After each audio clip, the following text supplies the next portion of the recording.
Welcome to the Stab Comedy Theater. It's time for Top Hats and Hoodies. Please welcome to the stage your host, Kyle Littleton. How's everybody doing? Good. I'm so excited you guys came out. Thanks everyone who's here. Thanks everyone who's watching online. We have a great show ahead for you. So, of course, for anyone who's here, it looks like you already have, but make sure to purchase something if you at all get thirsty or hungry. They have plenty of stuff in there. Fun fact for me, I met my girlfriend here 3 years ago this week. So, yeah, any supports at the club would be great because it's a great place for us. So we're big fans. With that being said, your first comic of the night is on his way up to the stage. He has a great show that goes on locally in Sacramento called Corner House Comedy. If you like him, make sure to check that out. Please welcome to the stage, Drew Absher. Yeah, Kyle Littleton, everybody. Yeah. How's it going? Good. How do I look, Jesse? Get a tight shot of me. Let's do a Tarantino zoom. Start by telling you a little bit about myself. I am white. Yeah, I don't know if you guys could tell by the confidence. Being white's weird because there's like white people who are like proud of being white. You know what I mean? Like right now specifically, there's a lot of people who are proud of being white. And I don't get that. I don't really understand how you can be proud of being white. But I say that as a German. Yeah, I don't know if you guys picked up a history book in the last 70 years. When you're German, the bad always outweighs the good, you know? We've done some pretty fucked up shit. Like if somebody was like, Drew, what your people did during the Holocaust was fucked up, I can't be like, yeah, but have you had our chocolate cake? It's got coconut in it. Man, when there's only 9 people in the crowd, you can't be on your phone. If this was Madison Square Garden, I'd have no idea, but I think it's just you and me. I think I'm hallucinating everyone else. I'm kidding. How are you? Doing good? Yeah, I like this. You guys look like you just came from a skate park. That is very... What's your guys... You guys, is this like a date? What's the situation? Just homies? Oh, boy. Once bitten. How long have you guys been homies for? 10 years? She has a boyfriend. Is he in town? You're from New York. Okay. You're also from New York and you guys were like, Sacramento. No better place to see a stand-up comedy show. No, I can't think of one city that's got a better stand-up scene than Sacramento. I love it. Well, welcome in. What are you guys in for? What are you guys in town for? Okay. Yeah, that's the only reason people come back to Sacramento from New York is like, I have loved ones I still have to see occasionally. I'm 26. I don't really like people my age very much. People my age, we do really annoying shit. Like we change the definitions of words all the time. I don't know if you guys have been noticing that. Like the word addiction specifically meant something completely different 20 years ago, and then people my age came along and just completely hijacked it. Like I was at a coffee shop with a friend, and he was like, "Hey, can you get a cup of coffee? I'm trying to quit drinking caffeine." And I was like, "Why?" And he's like, "Oh, dude, I'm addicted to it." I'm like, that's not a real fucking thing, man. Like, nobody is stealing car stereos to buy green tea. You know what I mean? Like, it's just, that doesn't happen. It's not a real addiction if to get your fix, the instructions are add hot water. You know what I mean? Like, I don't know. My mom was a drug addict. I'm not saying that to get any pity. I'm just saying my life would be a lot different if she just needed a caramel macchiato every morning. You know what I mean? Like, I'd be going to college, not doing stand-up comedy, you know? I don't know. That same friend, he told me that he's addicted to playing video games. And it's like, do people realize how disrespectful that sounds? Like, go to a 12-step program and tell anyone in there that you're addicted to playing video games. And just see the baffled fucking look on their face, you know? Because, like, nobody's played so much Mario Kart they had to start believing in God again. You know? Like, it's just, that hasn't happened. People my age aren't all bad, though. We do some cool stuff, you know? We brought measles back. That was cool, huh? You guys miss measles? Big measles crowd? Yeah? Cool.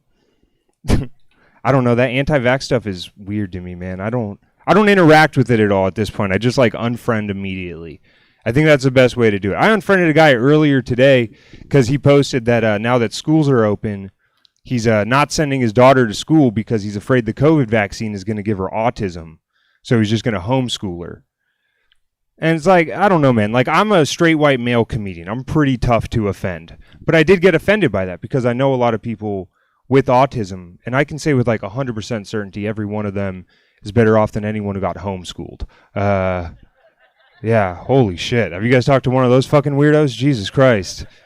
It's like talking to a brick wall that only talked to its parents growing up. It's fucking weird. Good time to ask anyone in this backyard venue homeschooled?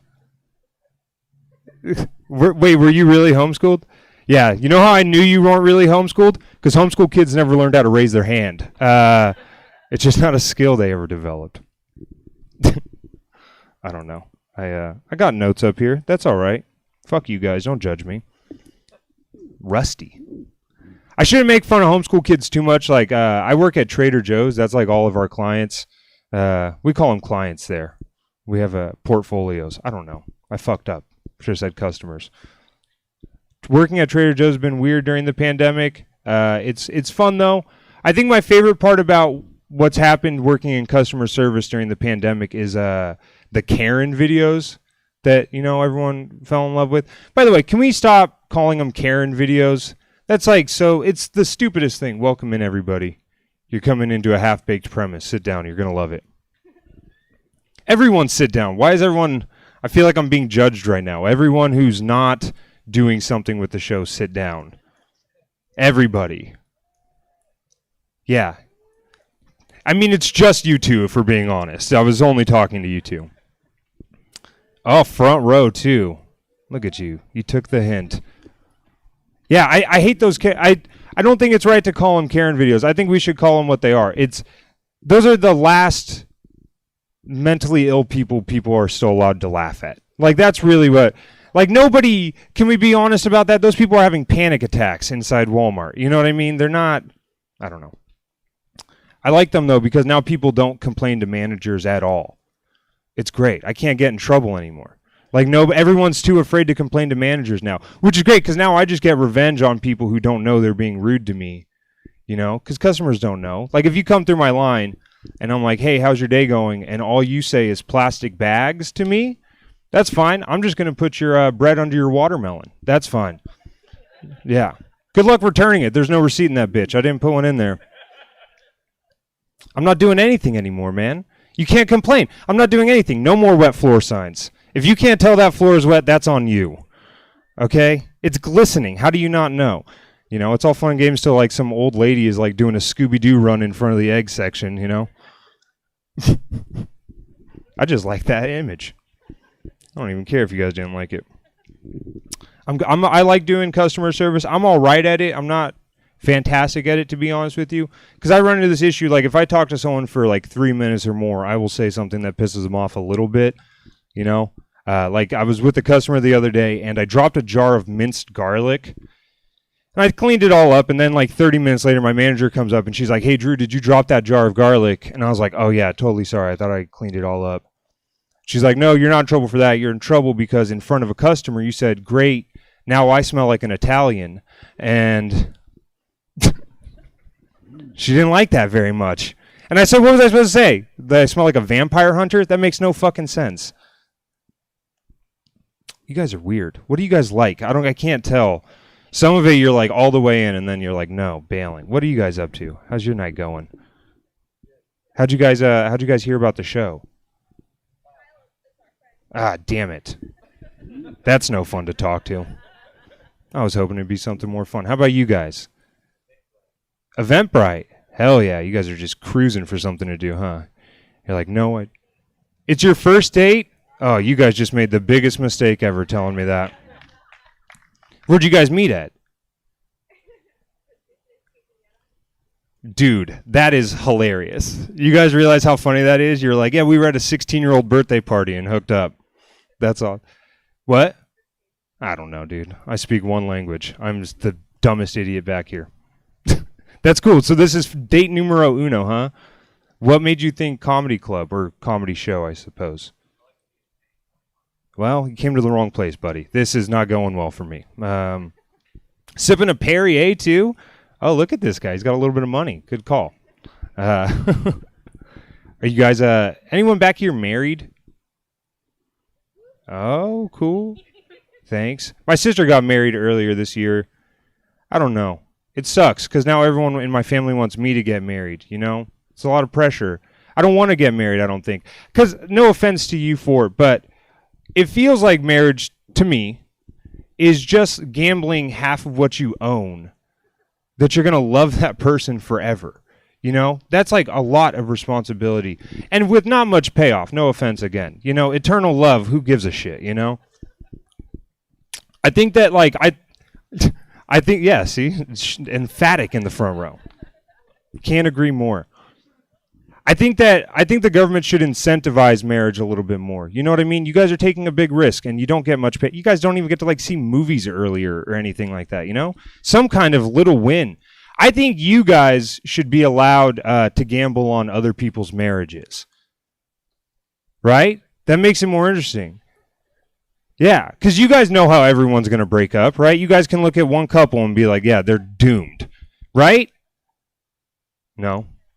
Damn it. Yeah, see, that's the biggest lie in the world. You guys leave double dates all the time. You're like 6 months tops. I bet you guys can look at first date here and call what date it goes bad on. That's how married people are. They know. I think that would make everything about interacting with married people so much easier. That'd make weddings so fun, dude. If someone was like, is there an open bar? You're like, open bar? Dude, there's a fucking bookie here. This is going to be the best wedding you've ever been to. Start digging for family secrets. Like, oh, no way, Aunt Mary. I didn't know you guys had alcoholism in your family. I'm going to take note of that. That would cause a divorce later on. Jesus. Do I have to spell it out? I don't know. That would make talking to children about divorce way easier, you know? If I could go up to my nephew and be like, hey, buddy, I'm sorry your parents got divorced. Good news is Uncle had a hunch.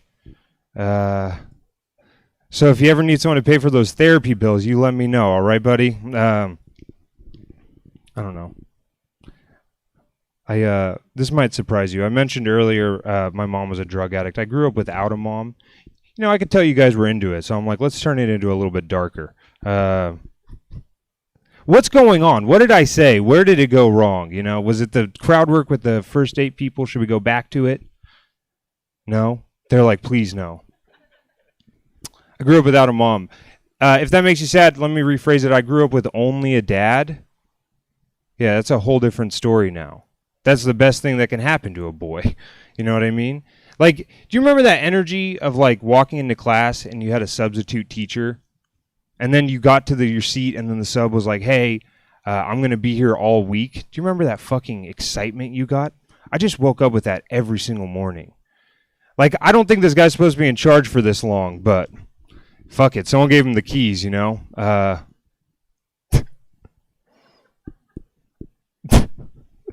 I don't know. My dad did his best, you know? It was cool. My dad did his best. He didn't do everything perfectly. My favorite show growing up was Jackass.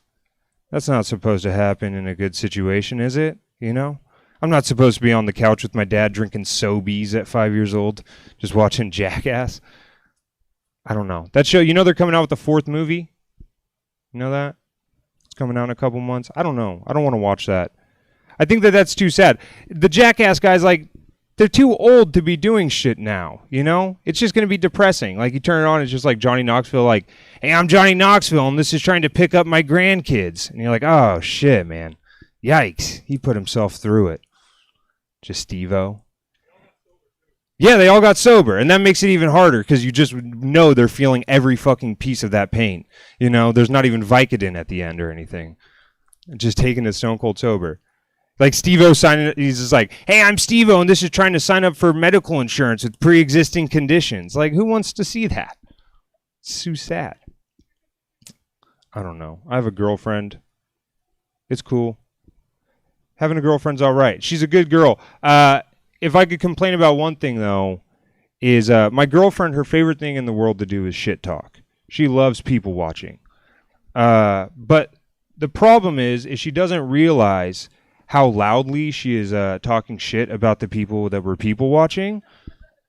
So yeah, every time we leave the house, she's just gambling my cheekbones that people can't fucking hear her.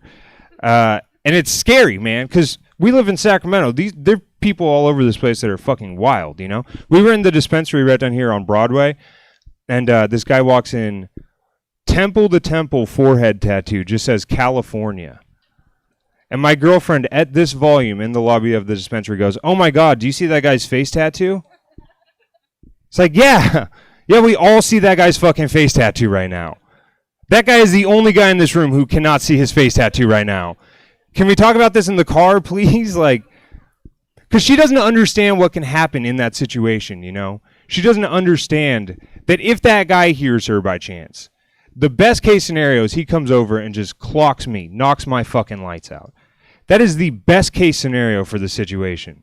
Because the worst case scenario is he comes over and knocks her fucking lights out.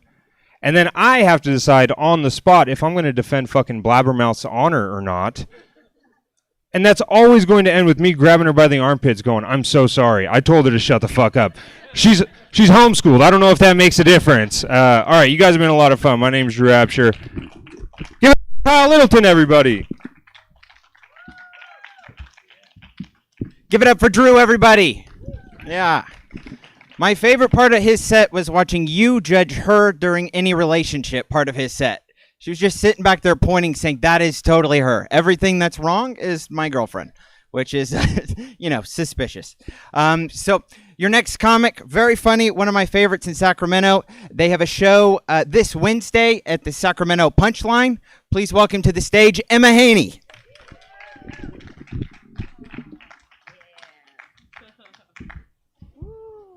Keep it going for Kyle, everybody. Putting this show on. Keep it going for Stab. It's a nice night to be outside, right? That's awesome. Who's drinking White Claws in here? Yeah, claws out, everybody. Hell yeah. Did you guys roll the dice in there for like a random pick? No, you didn't? Yeah, there's like a D&D dice in there. You can roll it. When you get your next one, do it. It's a fun game in there. Oh, man. So how are you guys doing? You feeling good? Yeah. Okay. Cool. Anybody in here have depression? Anybody? Yeah. I do too. You're not alone. I have bipolar 2 disorder. The long-awaited sequel. Everybody was waiting for it to drop. And during quarantine, I stopped taking my medicine for it because I started microdosing shrooms. Does anybody do that in here? Yeah, we got some snaps. Which is like, microdosing is like the best way to do it. And it's not like I'm not taking like a shit ton, you know what I mean? Like, you just take a little bit, just enough, not to be like, take enough where you're like, "Oh, I could taste numbers. This is amazing." It's so good. But I never knew that like microdosing was a thing. Like, when I first did shrooms in like my 20s, I'm 34. My birthday was last week. I just turned 30. Yeah, you guys missed it. Calm down. You already missed it.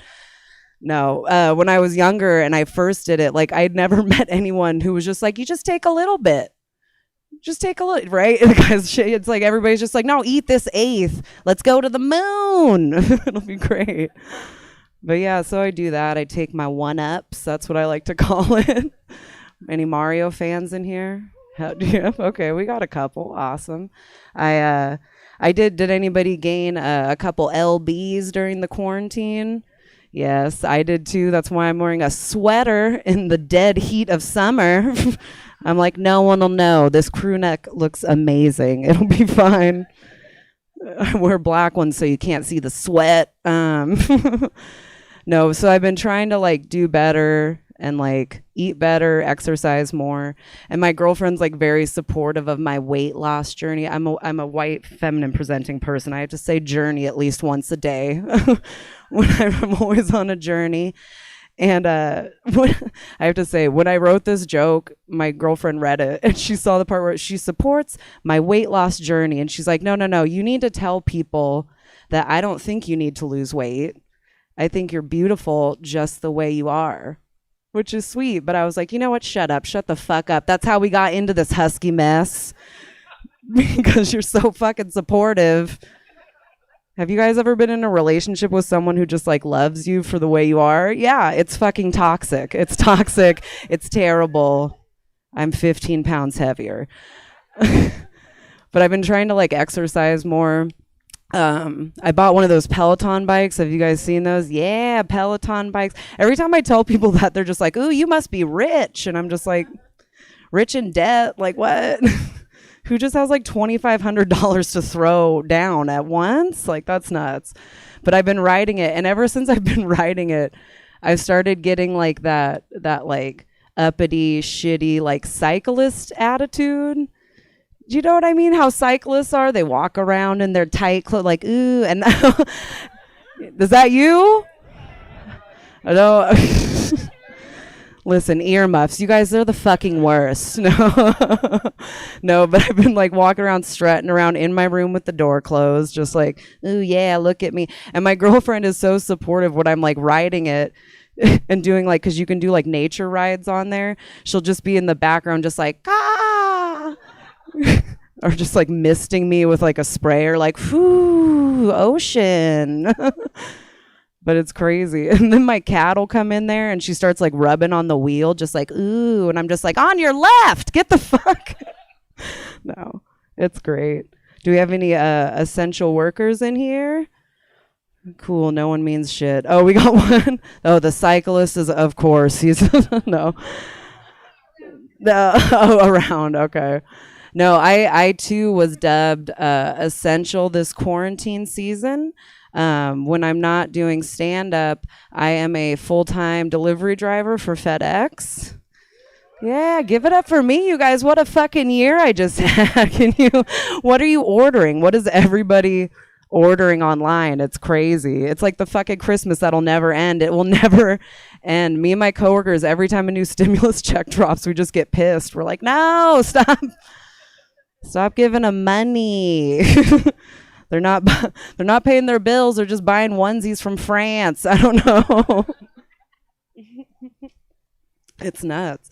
The weirdest delivery I had over the past year was I delivered a full-size trampoline to a second-floor apartment. It's just like, what the fuck are you guys doing up here?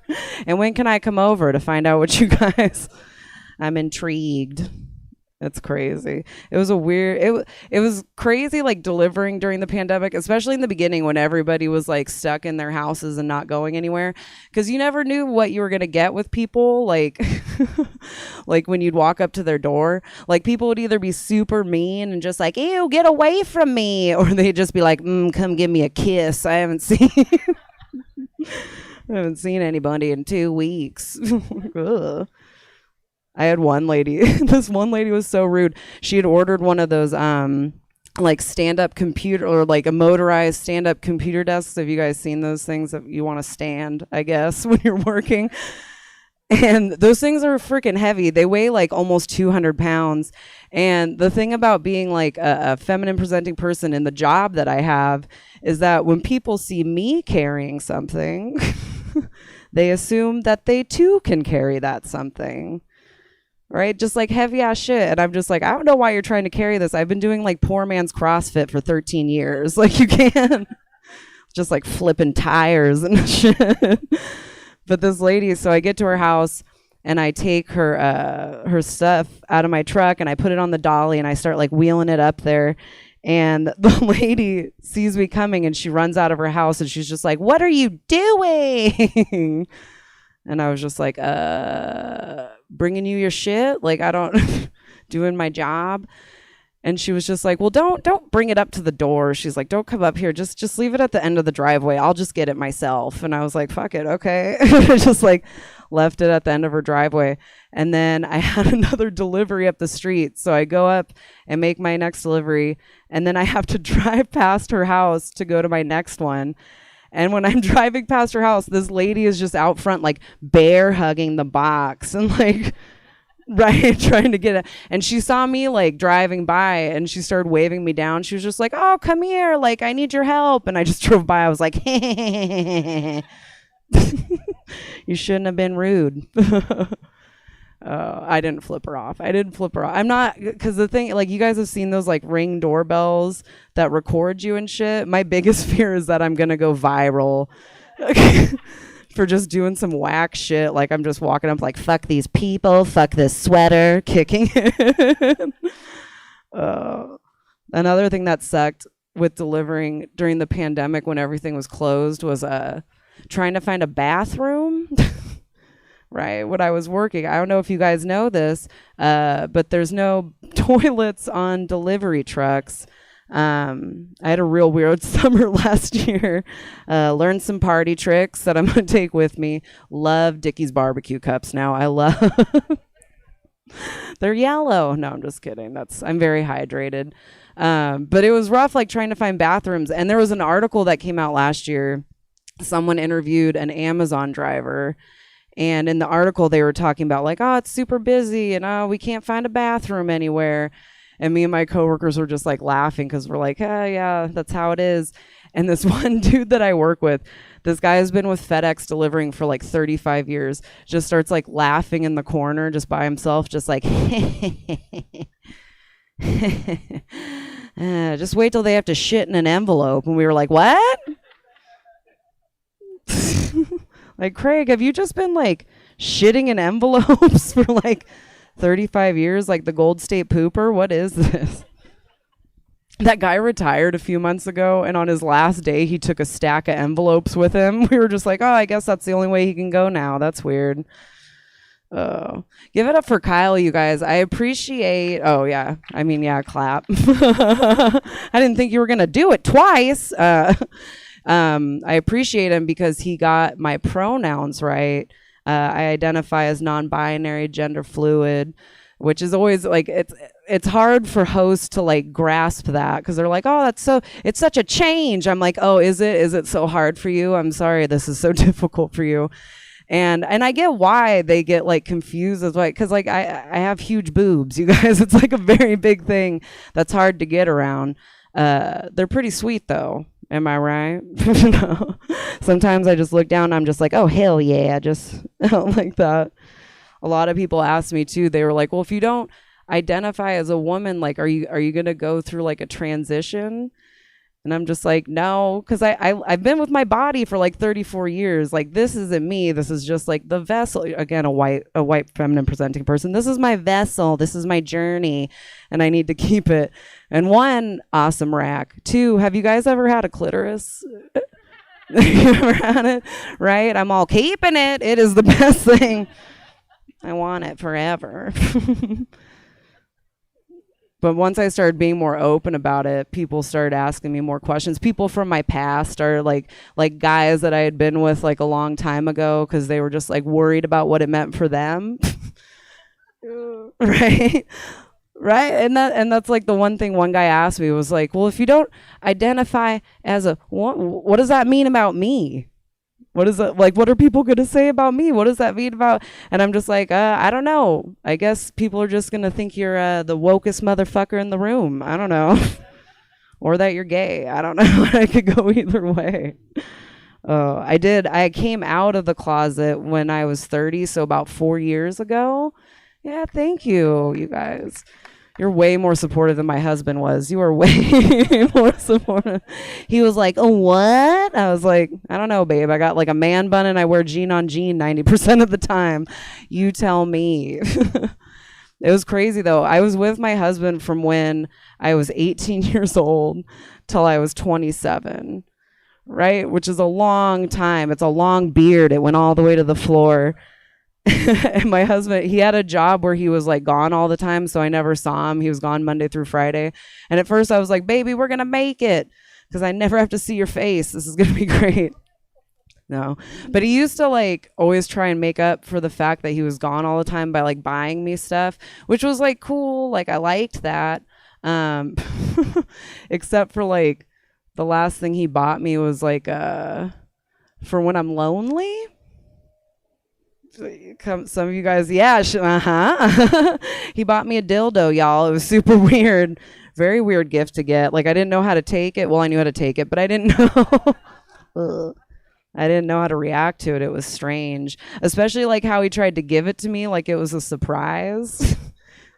He was just like, okay, babe, hold out your hand. I was like, okay.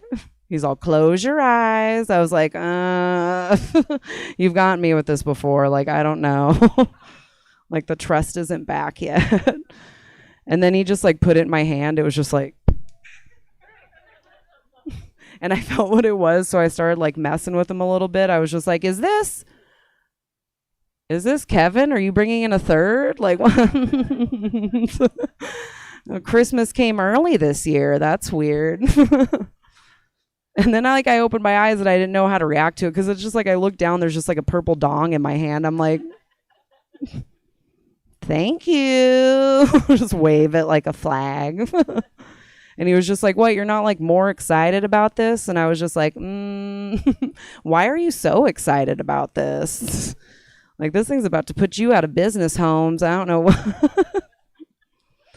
And he didn't get that when I first said it. And so I had to like explain it to him. I was just like, well, think of it this way. Like you are like Blockbuster.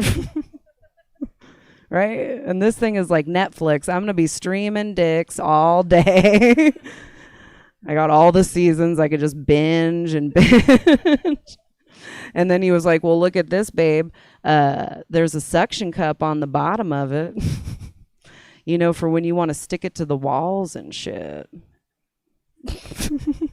I was just like, yeah, you know me. Just humping walls all day. Like, look out, everybody. Old Emma Wallbang Haney's up to her old tricks. And then I started thinking about it, too. I was just like, what if he started getting jealous, like, of the walls?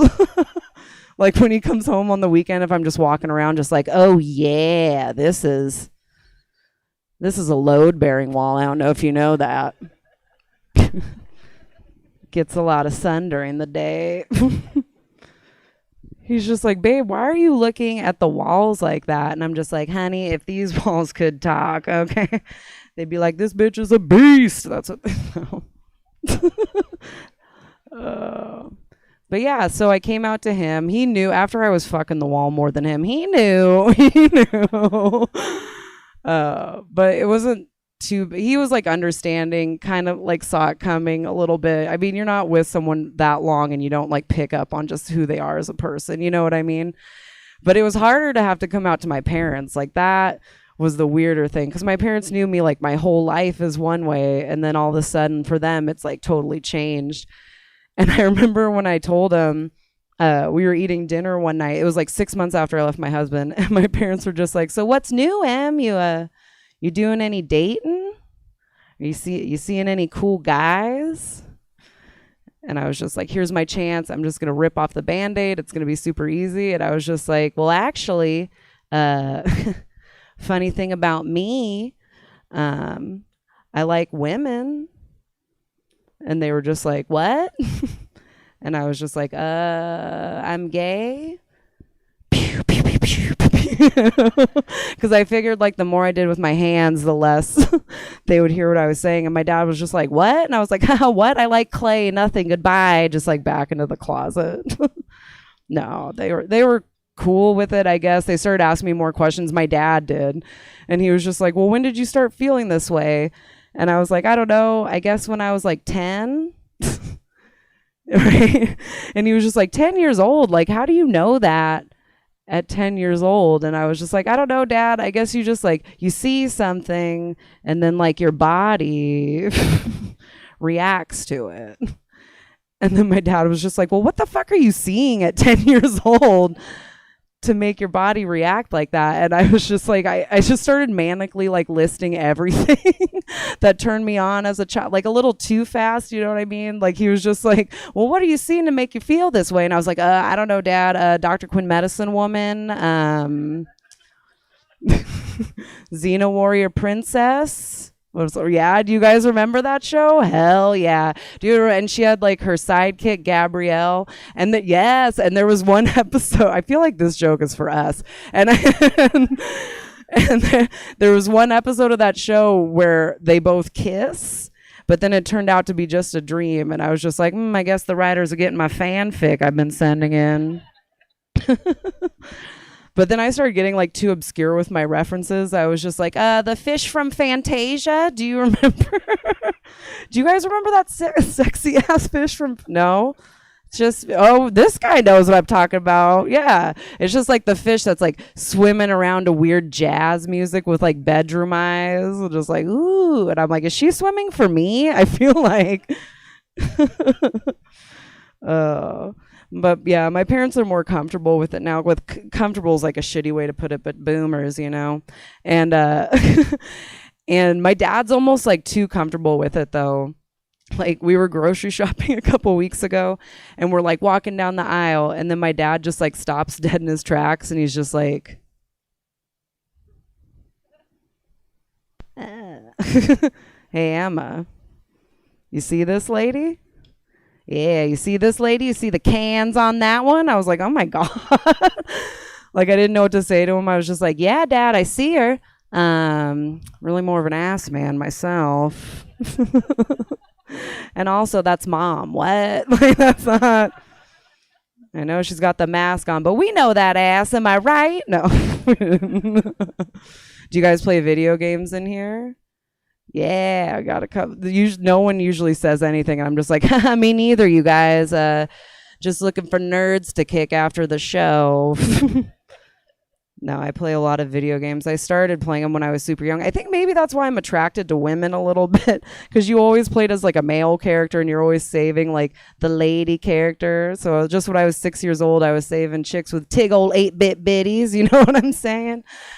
I wrote that joke and I was like, this one's going to get them. Tig ol' 8-bit biddies, parentheses, applause break. Close out the joke. No, it was funny with games though, because like my dad, whenever he would buy me video games, he would never look into what the game was before he would give it to me. So when I was like 9 years old, my dad bought me Grand Theft Auto 3. Yeah, for those of you guys who don't know what a Grand Theft Auto game is, it's just pretty much a game where you steal cars and hunt prostitutes. That's all you do in the game. And I remember I was playing it one night and my dad came in and he was just like, "What are you doing, Em? You playing your game? What are you doing in your game?" And I was just like, "Well, I just slept with this hooker." And now I'm going to kill her and get my money back. That's what I'm going to do. And my dad was just like, huh. And like, I couldn't tell if he was just like, huh, like trying to figure out like what I had just said, or if he was just like, huh, that's a good idea. I never thought about that before. Anyways, you guys have been great. Thank you for coming out tonight and have a good rest of your night.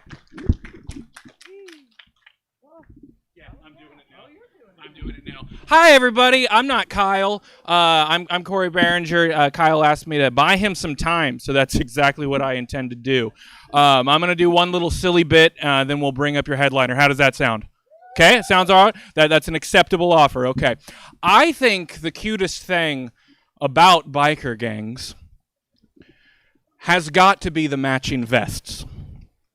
And it's not just because they look adorable. Of course they do. It's the thought that goes into them. It's the time and attention to detail. You know, those vests are their way of saying, hey, we've been thinking about you, and we'd like you to join our crime club. Isn't that just the sweetest? I love that about biker gangs so much. And the more you think about it, the more you realize you can't just go to the store and buy one of those vests, you know, prefab, ready to go. No, someone has to take the time to hand stitch all the tough guy stuff on there for you. Which means that they have to stop doing crank for a couple minutes. And if that ain't love, I don't know what it is. I do not know. Have you guys ever seen a firefighter that wasn't a hunk? And you just think to yourself, what's the point? You just want to take him aside and be like, look, sweetie, you do not have to keep risking your life like this. No one is going to put you on their calendar. It's just not worth the effort. That's my tiny little set. I hope you enjoyed it. I hope you maybe even stick around for the next show. I'll be dropping a sweet little guestie in that one. And please put your hands together for your headlining act, Kyle Littleton.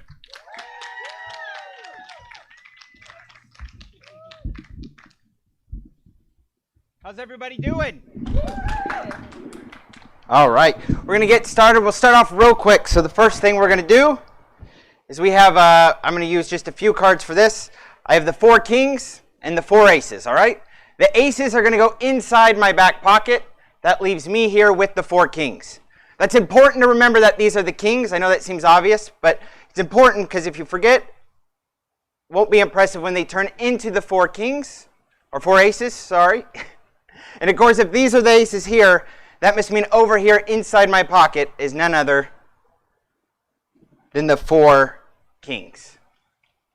No one cares. That's fine. No, it's good. It's fine. I get it.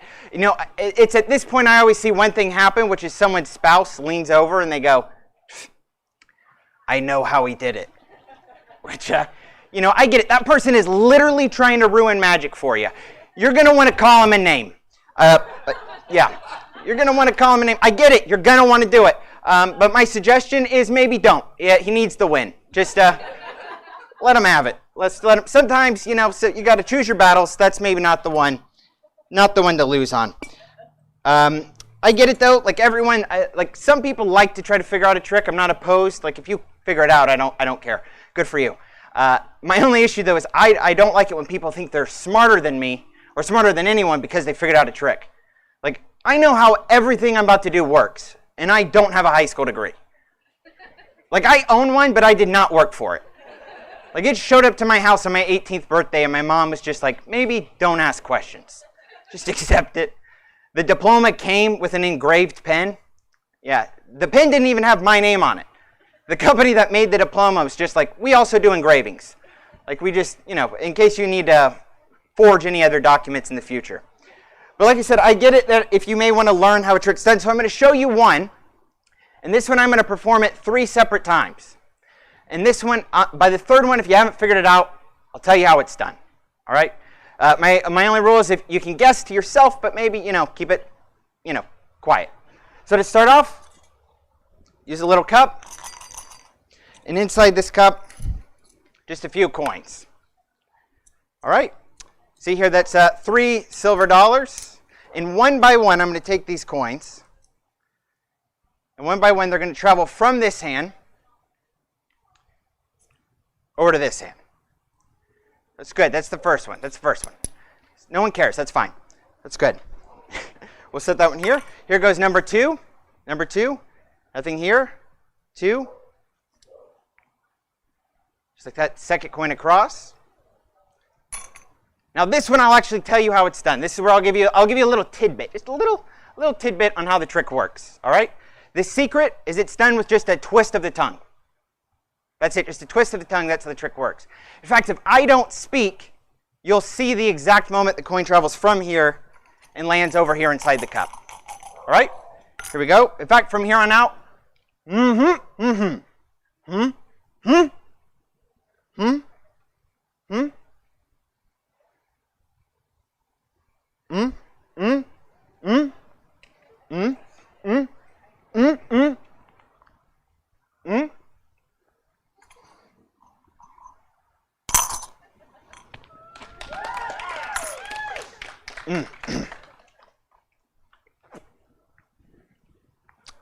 Thank you.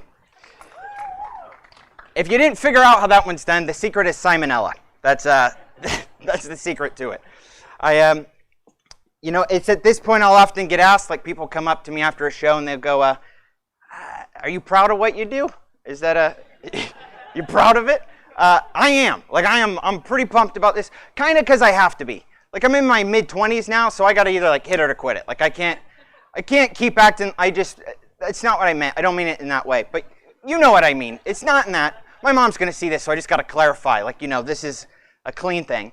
You know, I got to quit acting like it's just bowling. You know, it's not just something I do on the weekend.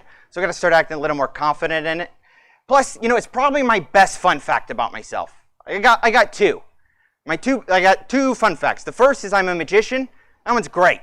Because then afterwards, people have the same questions every time. They're just like, oh, no way.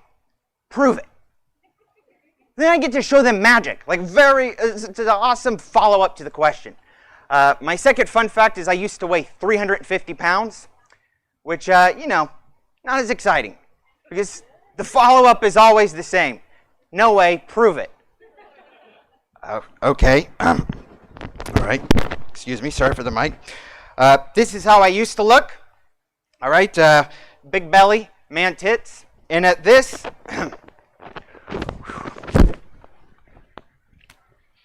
is how I look now. Yeah. Oh, thank you. I don't know who that was, but we'll pretend it's exciting. I don't mean to say I have six-pack abs, just my skin's still stretchy and I still got the tits. So, yeah, don't lose weight to feel better about yourself. It does not work. Like, not even a little bit. I had to lose the weight for, I had a problem, like health problem. The way I found out it was a problem was because I asked my grandma how to make her peanut butter fudge recipe, and she told me no. Which, yeah, that's a good sign that you have a problem when your grandparents aren't willing to explain things to you. A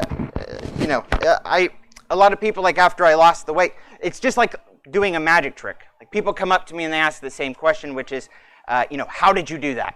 And the truth is, my grandma died and she never taught me how to make the fudge. So, really not a fun fact at all. I think I got to stick to just the magic part. So I'm going to just keep calling myself a magician instead. I haven't always confidently told people that either. When I first turned 20, I didn't tell anybody. I didn't tell anyone I was a magician. Then I realized shouldn't be ashamed of being a virgin. I was, it was fine. It was really, things worked out. It's fine. I'm doing fine now. It's okay. Everything's good. Everything's fine.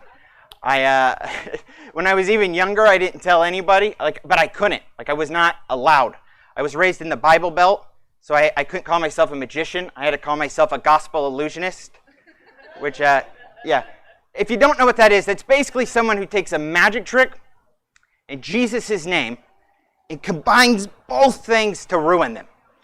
Yeah, that's basically all it is. I carry with me my favorite gospel illusionist trick. I still carry it with me. Just as a reminder, hopefully I've gotten better. I'll share it with you now. It's just this.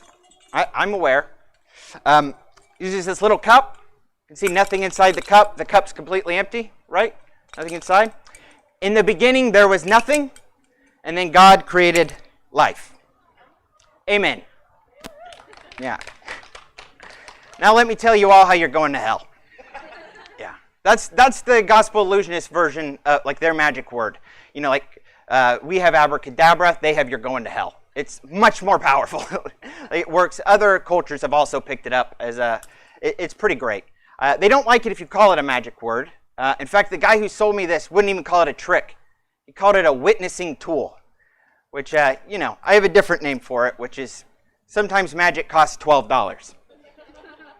But people truly do believe that magic can be a form of blasphemy. In fact, there's a school in Kentucky recently that a priest had all magic memorabilia, like Harry Potter books, Twilight, all of them, stickers, backpacks, anything that had to do with magic, removed from the school because it was believed to have access to actual dark arts. Luckily, I brought a couple of those band memorabilias with me. We have a Harry Potter book and a notebook with some stickers, and I thought we would see just how evil it is. So whoever has good eyesight, if you don't mind helping me on stage, raise your hand. No one? I'm going to count to 3. Oh, Doctor, if you would join us up on stage. Give her a big round of applause. You come stand right here. Great. So here's what we're going to do. I'm going to hand you this notebook. Okay. We're going to start off with this, and we're just going to have you open it, hold it open just like this. Yeah. Perfect. We're going to do an old school form of dark arts, which is voodoo. If you don't know what voodoo is, it's whatever happens to one object will happen to another. All right? So to start off, we're going to choose what page this one represents in this book. So if you would just say stop. Stop. Okay? That's page 104. Mm-hmm. All right? Everyone can see 104. So that page now represents 104. I'm going to set this right here. Mm-hmm. Here's what we're going to do. I'm going to take this page. Just give it a little rip. Okay. If you would rip that off. Now it's completely ripped from this book. But remember, whatever happens here should happen over there. If you would just do me a favor, just stick it back in. Good. You can leave it sticking out, kind of like a bookmark. Perfect. Just hold on to that. If we look over here, look, I won't do anything to the book. But if we pick it up, hopefully, one page is now missing from that book. Would you confirm that it is page 104 is now gone? Mm-hmm. Yep. But look, not only that, not only is it missing from here in this book, but you placed it somewhere inside that book. Like if we open it up, hold on to the piece to make sure I don't adjust where it's at. There we go. What page would this one represent in that book? What page number? 228. 228. Out of all the pages inside this book that she could have chosen, any one out of there, page 228. If we look over here inside this book, remember, whatever happens here should happen over here. If we flip through, again, keep me honest, there's nothing on any other page inside this book. It's 3, nothing there. This is literally a page turner. Let's see. We're getting close. Right there. If you would confirm on page 228, would you pull out what has now appeared on that page, your page 104? We're going to take it one step further. One step further. You can keep holding there. I'm going to grab this. Let's see here. Perfect. If you would hold on to the book this time, I'm going to hold on to just the paper. We don't even need the notebook. We're going to use just the paper. Just hold on tight because I don't want you to get burnt. Don't cheat. I'm not going to cheat. Remember, whatever happens here, I'm going to try not to. It's important. This is a great trick to do outside during fire season. There we go. Fire. Remember, whatever happens here, would you hold on to the book? I'll hold on to the book. Hold on to the page. This page? Pull it up. Slow. Just like that, completely burnt, proving you and I are both going to hell. Give her a big round of applause. Yeah, let's go to hell. Yeah, deal.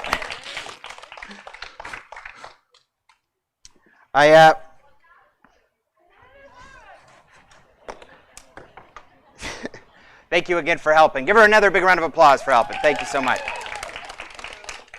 I no longer have a message with anything I do. Like I don't have any message. I don't even have a point of view. Like I'm just up here doing card tricks.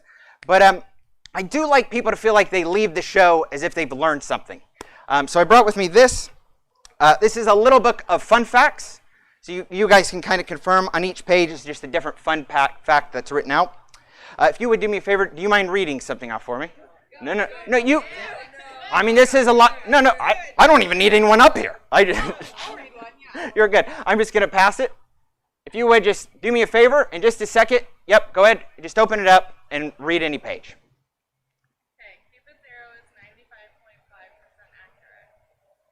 Okay, Cupid's arrow is 95.5% accurate. Which, if you think about it, doesn't even make sense when you consider the divorce. Oh! Oh!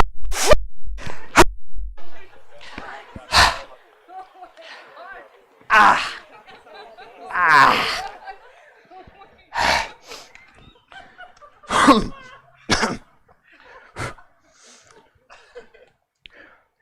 There's a note.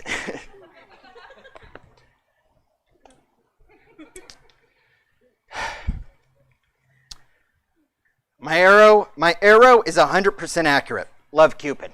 All right, I'll take that back. Thank you so much. That's the second stupidest thing I've ever done. The stupidest thing is I did that trick and forgot the arrow. I just sat there and screamed at the audience. The worst part is it was the closer of the show. It was going to be the closer here too, but no one's laughing, so it's fine. I'm not good at picking closers. That's not my strong suit. Closers are hard because you got to choose either something that makes people really laugh or pulls at their heartstrings. And the only way I know how to do both those things is if I just started showing you photos of cats.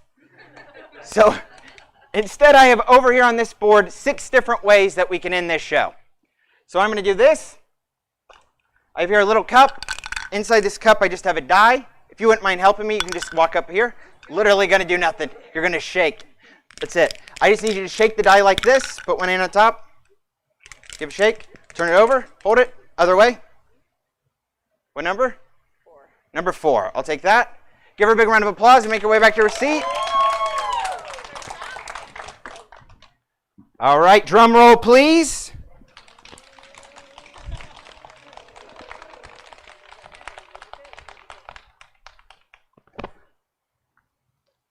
World's hardest card trick. Yeah. Not exactly what I wanted to share, but it'll work. It'll work. Before we actually end the show, I like to do one thing. A lot of like musicians and things like that, they sell merch after the show, you know, like t-shirts, posters. I don't have anything to sell you, but I do like people to leave the show feeling like they have something to remember the night by. So I like to create a card with the audience. The reason is so anytime you see this card out in the world, you can be reminded of the night that you spent with your friends and family, whether you like the show or not. It's a good way to, a little memento to remember the show. So to start off, I'm going to ask a couple questions. We're just going to start with you. You don't even have to get up. So the first question is, in a deck of cards, there are picture cards and there are number cards. I want you to imagine just one of them fading away. Which one? Pictures or the numbers? The numbers. Imagine they're fading away, they're gone. And then now, Shell, do you mind? Same thing for you. In a deck of cards, of the picture cards that remain, there are men, which are the jacks and the kings, and then there are women, which are the queens. You choose which one's fading away. Okay, I don't know if it needs to be a clap. I'm going to be gone if that's the case, but that's fine. So, sir, that leaves us with just the queen. So the queen of clubs, hearts, spade, and diamond. I want you to imagine all of them fading away except for one. Whichever one you choose is going to be our lucky card. Which one? Hearts? That's our card. So from here on out, remember that card. And with that being said, we'll end the show with this. This is going to be the world's hardest card trick. And it really is, because most card tricks start off with just one card being selected. With this, we're actually going to have two people help me. So I'm going to have two people who don't mind. Again, raise your hand. All right, if you would join them up, come up on stage, and then you as well. Yeah, we'll do two. We'll do three dudes. This will be fun. That's never been a problem socially. All right, set this here. Great, wonderful. So you're going to be drinking during this. Even better. White males drinking. That, again, never been a problem out in public. All right, so we're going to start with you. If you would just say stop. Stop. Right here. That's going to be your card. Take it. And your card as well. Can I look at it? Yeah, don't look at it just yet. I'm going to take your drink for just a moment. I'll give it back. Don't worry. So here's what we're going to do. You're holding your card. Don't look at it just yet. In a moment, I want you to show that card to everyone on this side. And you and everyone there is going to memorize the card. It's important none of you forget it. Same with you. You're going to look at the card. You're going to memorize it. Then you're going to show it to everyone on this side. And they're going to help you memorize it. I get it. It's stressful with the lights up here and everything. But you guys will do great. I'm going to turn around. Go ahead and show your card around. Memorize it yourself. And on the count of three, I'm going to turn around, hold that card up to your chest. 1, 2, 3. Make sure I can't see it. Great. Now, normally in a card trick, this is the point where the magician would then take the card and have your card put somewhere back inside the deck. But this is the world's hardest card trick. So I'm actually going to have you put your card somewhere back inside this pack. You do it yourself. I don't even want to see where it goes. And I'll have you do the same. Go ahead and put your card anywhere in there. I won't even look. Just go ahead and place it somewhere in the pack. Good? Now at this point, normally the magician would shuffle the cards. But I don't want to be accused of doing anything fancy with the cards. So if you would mix the cards up, and you would mix your cards up, so there's no way possible I can know, or even they can know where your card is. In fact, I don't even want you two to know where it is. So if you would trade packets, further mixing them up. Now, we're going to do something special here to really prove it to everyone that the card is lost. We're going to use a special device that eliminates any chance of sleight of hand. All right? And that's this. This special something would be a problem if you saw anyone else carrying a portable wine glass. But for us, we know it's used for a magic trick, so it'll be just okay. All right, so to start off, here's what we're going to do. Take these. We're going to mix these cards together. So I'm going to set this glass here. I'm going to put in a few cards face down. And if you would just put a few cards in face up, the opposite direction. Perfect. Then I'm going to put a few face down, and then you do the same as him, face up. Great. So now you can see the cards are truly being mixed face up and face down all the way through the deck, creating a big mess. So now not only do I have to know where his card is, knowing the location is difficult, knowing the color is nearly impossible. There's many variables that make this completely difficult. You can go ahead and just put the last of yours in. Great, great. And you do the same. Wonderful. Now those cards, I think we can all agree, are completely mixed and lost. correct? Now to find your card. We're going to start with yours. Your card is difficult because I'm going to find your card without even touching the deck. First time in a loud, clear voice on the count of 3, name your card out loud. 1, 2, 3. 2 of spades. Give him a big round of applause. He make his way back to the stage. Thank you so much, man. Oh, you're real focused on that. Closer of the show. I don't care. I'm getting my drink. All right, goodbye. That leaves your card. Your card left to go. Your card's even more difficult than Jason's. Because to find your card, I have to find every other card inside this pack. I know that doesn't make any sense. But look, you guys mix the cards face up and face down. If I kept track right, I believe your card is a face-up card. And if that's the case, I got to turn every other card face down. If we go through this deck now, you'll see every single card in the deck straighten itself out. Every single one except for one card, and one card only, and that's your card. Give him a big round of applause as he makes his way back to his seat. Thank you guys so much. You guys have truly been great. I appreciate you so much. That leaves us with one card left to find. This is the hardest card of them all to find because it's the card you probably already forgot you chose. Remember, before the trick even started, we all created a card together. I said, don't forget that card. Does anyone remember what the card was? Queen of Hearts. Great. I forgot myself. Queen of Hearts is the most difficult card to find because we're going to find it the same way we created it. Everyone see the deck? See it? Just imagine every card in the deck fading away. Every single card fading away. Except for one. One card and one card only. The Queen of Hearts. Give yourselves a big round of applause. My name's Kyle Littleton. Y'all have a great night. Thank you. Thank you, guys. Thanks for sticking around. One more time for Kyle, Emma, and Drew. Sorry, Drew. I almost forgot. Is Drew even still here? Doesn't even matter. Thank you, guys. That is Top Hats and Hoodies. We still have another show. If you guys would like to stick around, if you already paid for the 8 o'clock, you know what? Why not stick around for the price of a drink or a snack? Or no, just stick around. We'll give you the second show on the house. If this is the end of the night for you, well, check us out at stabcomedytheater.com. We do stuff 7 days a week around here, either streaming or live in person. Give us a couple minutes. We'll set up a Bodi Pozi comedy show. If you want to stick around, just let me know. If this is the end of the night for you, thanks for coming out. Hope to see you again soon.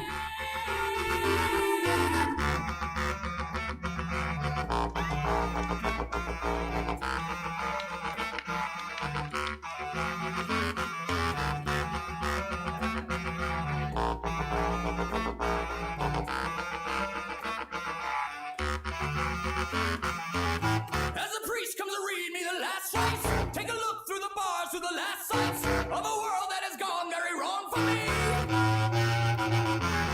Can there be some sort of error to stop the surmounting terror? Is this really the end, not some crazy dream?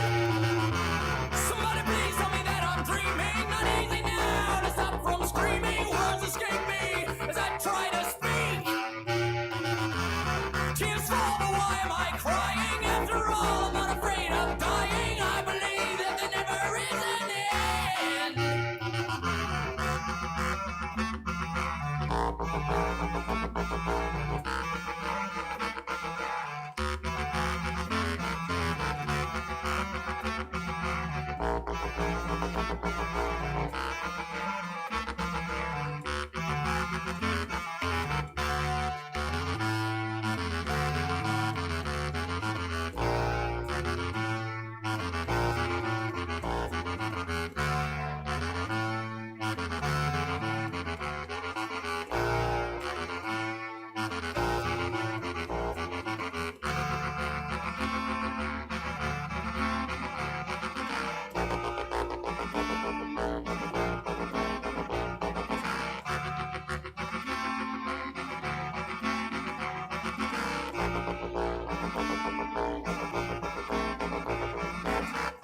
guards rush me out to the courtyard. Somebody cries from a cell, got me with you if there's a God. Why does he let me go? As I walk, my life drifts before me. Though the end is near, I'm not sorry. Catch my soul is willing to fly away. Mark my words, my soul lives on. Don't worry now, cause I am gone. I've gone beyond to seek the truth. When you know that your time is close at hand, maybe then you'll begin to understand that life down here is just illusion.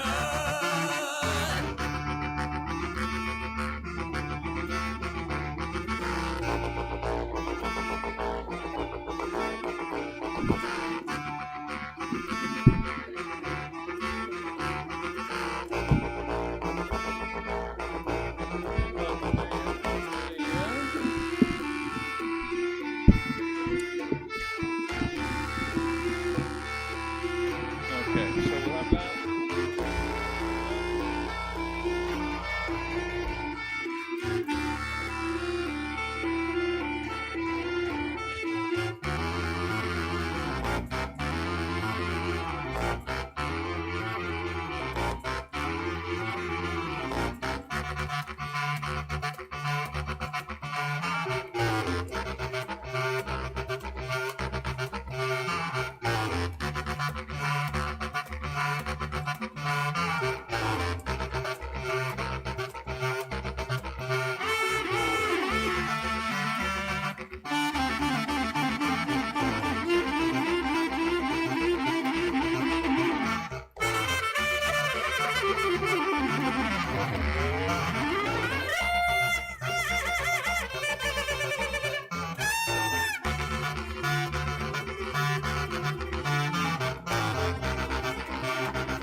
Check, check, check.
Buy you a diamond ring, my friend, if it makes you feel alright.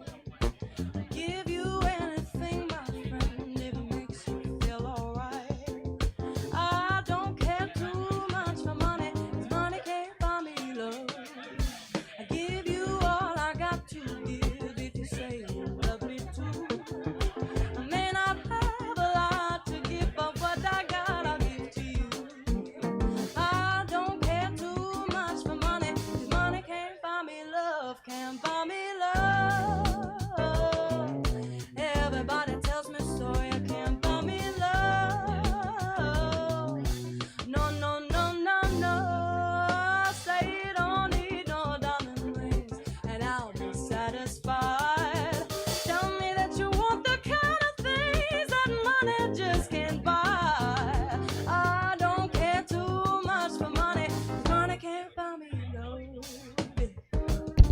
Hey everybody, if you're sticking for Bodi Pozi comedy, we'll be getting started in, I don't know, a minute or two. So if you want to take a seat, get all comfy cozy, or you still got time to go get a drink. But Bodi Pozi comedy will begin in about 2 minutes.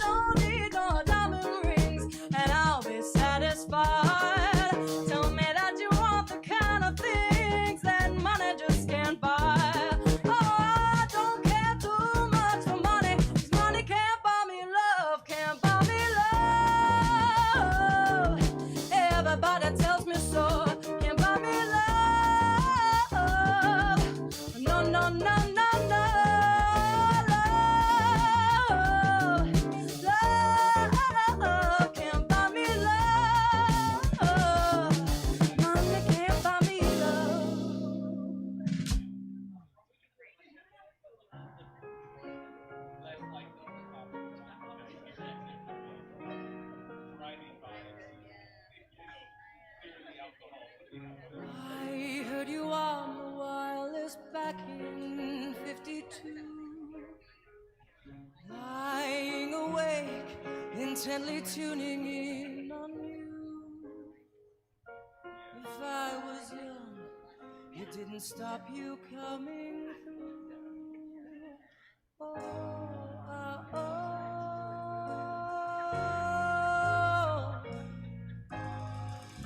They took the credit for your second symphony, rewritten by machine on new technology. And now I understand the problems you can see. Oh, oh, oh. I met your children. Oh, oh, oh.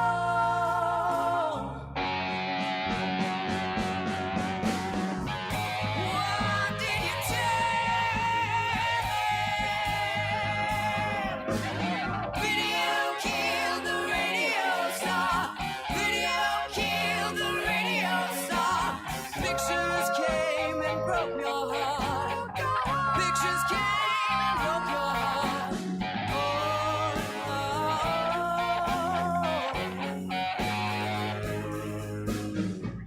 And now we meet in an abandoned Welcome some more to the Stab Comedy Theater. Thanks for sticking around, everybody. Here's time for the second show of the night. It's Bodi Pozi Comedy. Please welcome to the stage your host, Derek Dozier. Hello! Thank you. This is Bodi Pozi Comedy. I'm Derek. My dad was really concerned with how fat my high school girlfriend was. My dad was so obsessed with how fat my high school girlfriend was that now that I'm a grown-up, every time I take a fat person out for ice cream, it feels just as rebellious as sucking a dick. Like, I just feel like watch this, Dad, and it just feels like a nice protest moment for me. This is Bodi Pozi Comedy, the show you're seeing before you tonight. Bodi Pozi Comedy is a celebration of people of color, queer folks, trans folks, an opportunity to love our bodies and how hairy they are and whatever they may look like, however we are. This show started over the pandemic. Me and my friend Dan Smith, the normal host of the show, who couldn't make it tonight, but we started the show so we could play over Zoom and online with our other stand-up friends. And so this show focuses on stories about bodies and who and what we are. And I don't know, maybe we'll get to know a little bit more about our stand-up friends. But to tell you a little more about me, I'm a medium brown, medium black person. The medium black person you're looking at came to exist because two prison guards fell madly in love. Two prison guards loved each other so much, they decided to make a little brown child to hate at home. They wanted to bring some work home with them. You know, they're dedicated to their craft.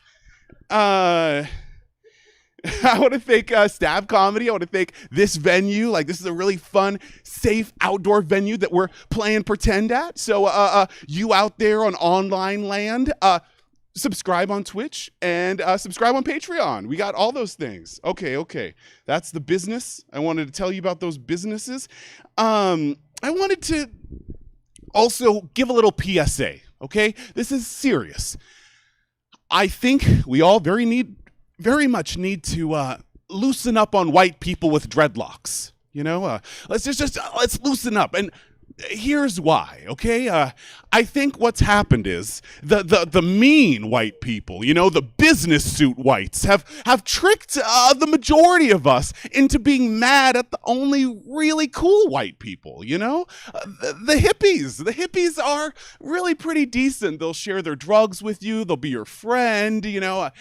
I just am also uncomfortable. I'm uncomfortable being mad at someone about their haircut, you know? I just don't feel like you're on the right side of an issue if you're mad at someone about their hairdo, you know? The only other thing that we've really taken out of fashion is like the Hitler mustache. And I don't know, Michael Jordan tried to bring that back. So I just feel like let's look at it like, I don't know, maybe an outdated hairdo, but another racial thought I'd had, you know, it's kind of gone out of fashion to do a Mexican impression, you know, like white people want to do impressions, you know, but black guy voice isn't really cool anymore. So for any white people out there dying to do an impression, just be more specific, okay? Instead of doing black guy voice, do Mike Tyson. You know, pick one black guy. And instead of doing Japanese voice, do George Takei. It's okay to be Takei. That's how you know if you've said my name wrong. Instead of doing Mexican voice, do Cheech Marino. Just be specific, man. There's some people here tonight, a few real life people. Thank you for coming. Are any of you out there afraid of Ouija boards? You're afraid of Ouija boards? I got a confident no. I haven't had such a clear confident no before. Can you shout out why you're not afraid of Ouija boards? Oh, she could be a witch. That's what another audience member shouted. Why might you not be afraid of Ouija boards? My great-grandmother knocked the Ouija board over, like her ghost did, and after that I'm like, what else? Your great-grandmother's ghost knocked over the Ouija board, and so your bar was set really high for what could happen with a Ouija board, but you're not afraid. You're okay. That's a good story. That's a more powerful story than mine, you know. But I saw a hand said they are afraid of Ouija boards.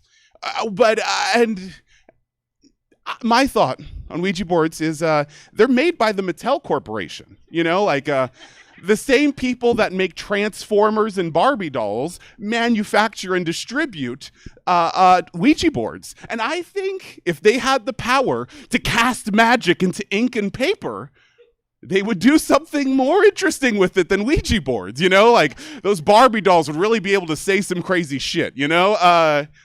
That's my thought, you know? And I'm willing to be even your evidence denier of you saw the Ouija board fly across the room. I'll still tell you, no, there's no ghosts.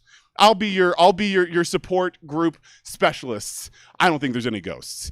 And coming out as somebody who doesn't believe in ghosts lost me more friends than when I came out as gay or when I came out as an atheist, you know, like I went from teaching Sunday school to not believing in God. I lost a few friends, but tell people you don't believe in ghosts, people, they hate it. They hate it, you know, and me, this non-binary high school dropout, college dropout, gender non-conforming, hippie stoner you see before you.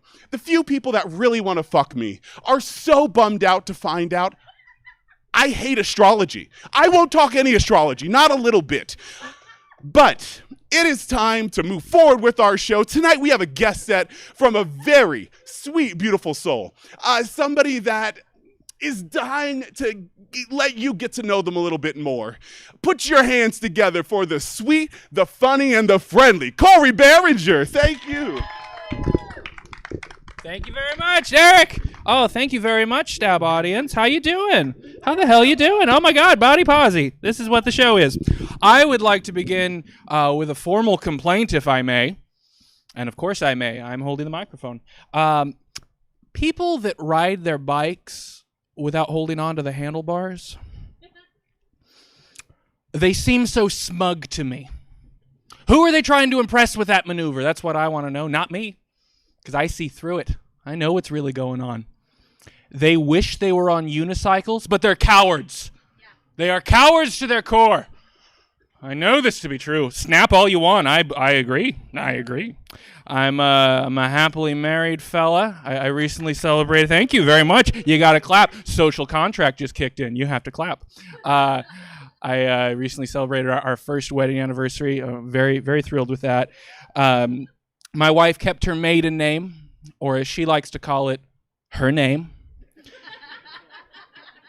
Because that's what it is, you know. It has been for literally her entire life. Who am I to change it now? That's my thought on the matter, you know. I think it's a little strange we still even use that term, maiden name. It feels dated, doesn't it? Maiden name. It's archaic. At this point, I associate the word maiden with pretty much just one other thing: dragons. See, dragons kidnap and devour maidens. It's kind of their whole deal, you know. So I guess in that sense, I do feel some relief knowing that my wife will probably just confuse every dragon she meets. You know, just before they swoop down to get her, they'll see her wedding ring and be like, "Boo, pass. I like some young and unwed," and then just fly into the night. That was my impression of a dragon. Thank you. I have some more impressions. Would you guys like to hear them? I have some well-honed character work that I'd like to do for you now. This first character is a toddler who is also a hotshot Hollywood agent who has some notes on snack time. So I love where you're going with PB&J. It's fantastic. You know, it's got everything we need. It's got the peanut butter. It's got the jelly. It's perfect. I love it. I love you. Don't change a goddamn thing. But let me ask you. Are you married to the crust? That was a toddler who is also a hotshot Hollywood agent. Thank you. You wanted to clap. I could tell you wanted to clap, and I allowed you to clap. Thank you. Thank you. This next character, of which there are three, is a young Dutch boy who's very excited because he just ran into his favorite superhero. Okay, young Dutch boy, favorite superhero. You got it.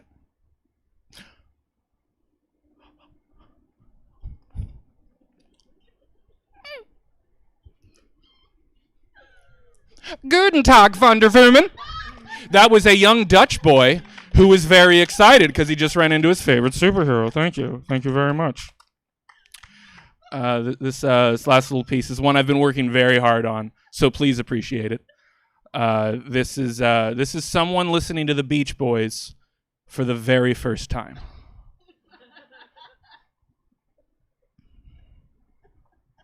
Ooh. Yeah. Yeah. Fuck yeah. These boys love beaches.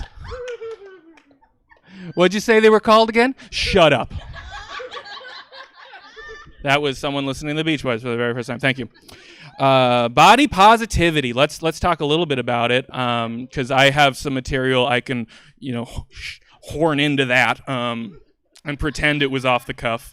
I've been trying to be a little bit more body posy for myself. I haven't been as posy about my body recently, because it's not that I don't like how it looks. It's just that I'm not crazy about how it feels all the time because of the things I do to it. I take full responsibility for this. See, I just don't think that diarrhea should be the default setting. I'm no doctor. But I think it should be better. We can do better, me. It's because my diet has been horrible. I've recently changed it. I've been really good about it. But for the longest time, it was kind of out of control. I became truly a connoisseur of anything kept under a heat lamp. That was kind of my right there. I'll tell you my rock bottom, though, because I finally hit a rock bottom with it. I was squirting the mustard on my third gas station dog of the day when suddenly my brain started playing Johnny Cash's Hurt. I was like, this cannot be good. So I hurt myself today to see if I still feel. I feel nothing. There's nothing but hot dog in there. Speaking of hot dogs, did you know that if you eat a hot dog before 10 a.m., you can call it a breakfast dog? Look it up. It's totally legal. You can do it. And if you eat it after 10 a.m. but before 11 a.m., you can call it a brunch dog. But you do have to smother it in hollandaise sauce, so it's a little catch there. Little catch. It's hard eating healthy, though, when my wife accepts me for who I am. Unconditional love is the worst thing for your cholesterol. I do not recommend it by any means. It's true, though. She makes me feel good about myself. It's wild, I'm so confident with her. I'm so confident I've begun referring to myself as mama. Yeah, I didn't see that coming either. Especially after a big meal. I'm just like, ooh, mama needed that. Yes, she did. Mama needed that. Or I come home after a long day at work and just holler at her, Mama wants a foot rub. These dogs are barking. And I know as a writer, to make this joke really work, I should come up with at least one more example. But Mama don't feel like it, so she ain't gonna. I know there is a cap to how confident I could ever truly become, though. There's a limit to it. I know I'll never have that brazen confidence that some people have. These people who can get something out of their trunk while stopped at a red light. What is that? Have they no shame? I could never do that. Never. No. And whenever I see it happening, I am so judgmental. I'm just white-knuckled like, ooh, this better be good. Because I want it to be good. I'm rooting for them. I want it to be something important, something that couldn't possibly wait until that very moment. Like, I don't know, the steering wheel? I don't know. He's just sitting there like, wait a minute.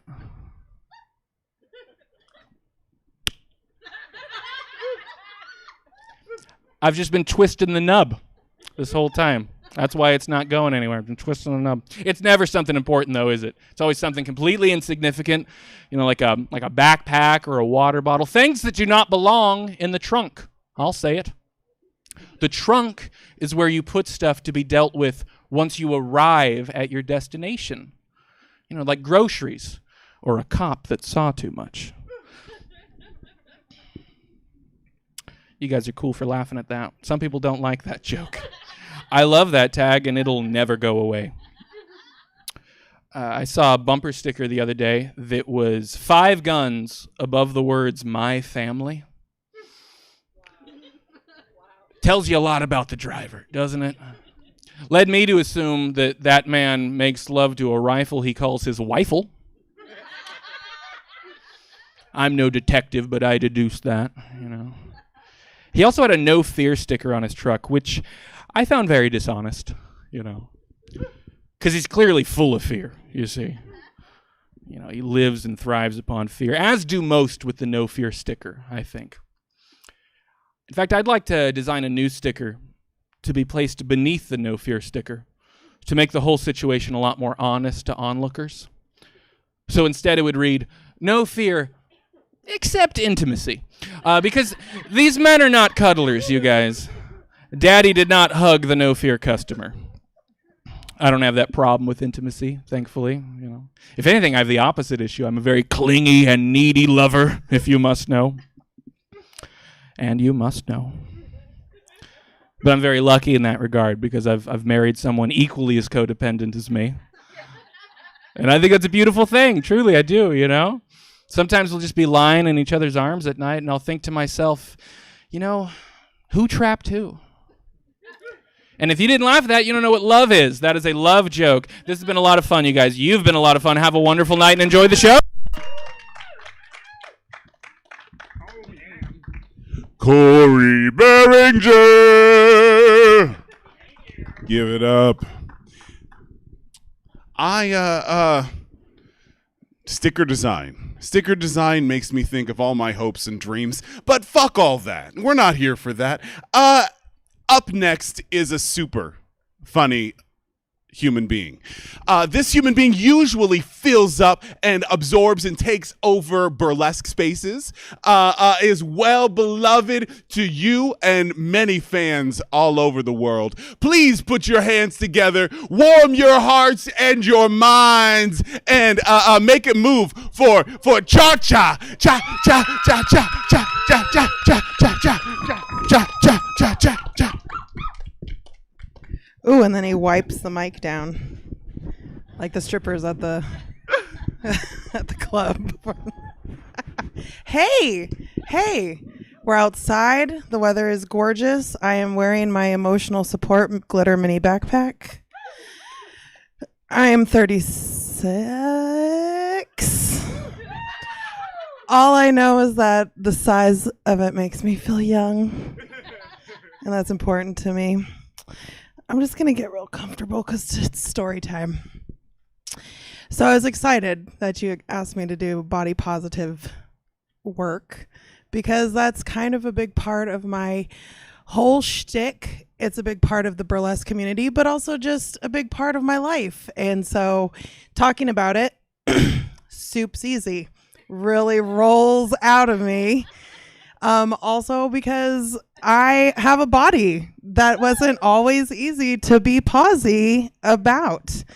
It took some time, took some work, and I'm going to tell you a little bit of the highlights of my journey.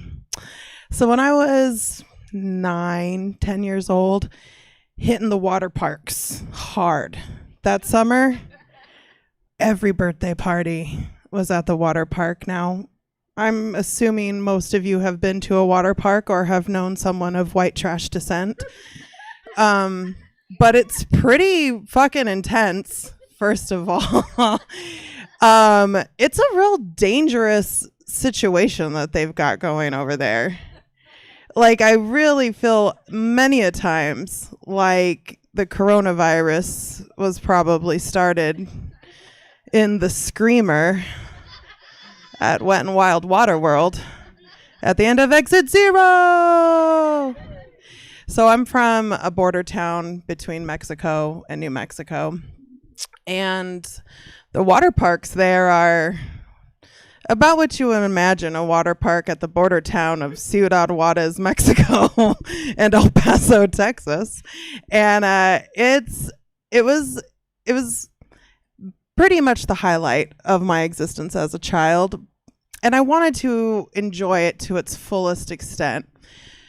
But the words of my mother got very stuck in my head and made it hard for me to have a good time. She often told me I needed to wear shorts and a t-shirt when I went out in the swimming pool, and that was going to make me feel comfortable about my larger frame. I've always been a big kid. I've always been a tall kid. I'm that kid that's in the school pictures because I'm the tallest one, so I have to be in the back. So this is all of my school pictures. It's fun. Memories of my forehead. But so I'm going hard at the water park like you do. We go to the plunge. We go to that dark blue death trap. And then it's time for the Screamer. Wearing this oversized Tweety Bird t-shirt, long board shorts, with the woman's tankini that I got from the thrift store underneath it that had the compression fabric that was like tummy sucking in. 9 years old. My skin will never be tighter. There is nothing to compress at this point.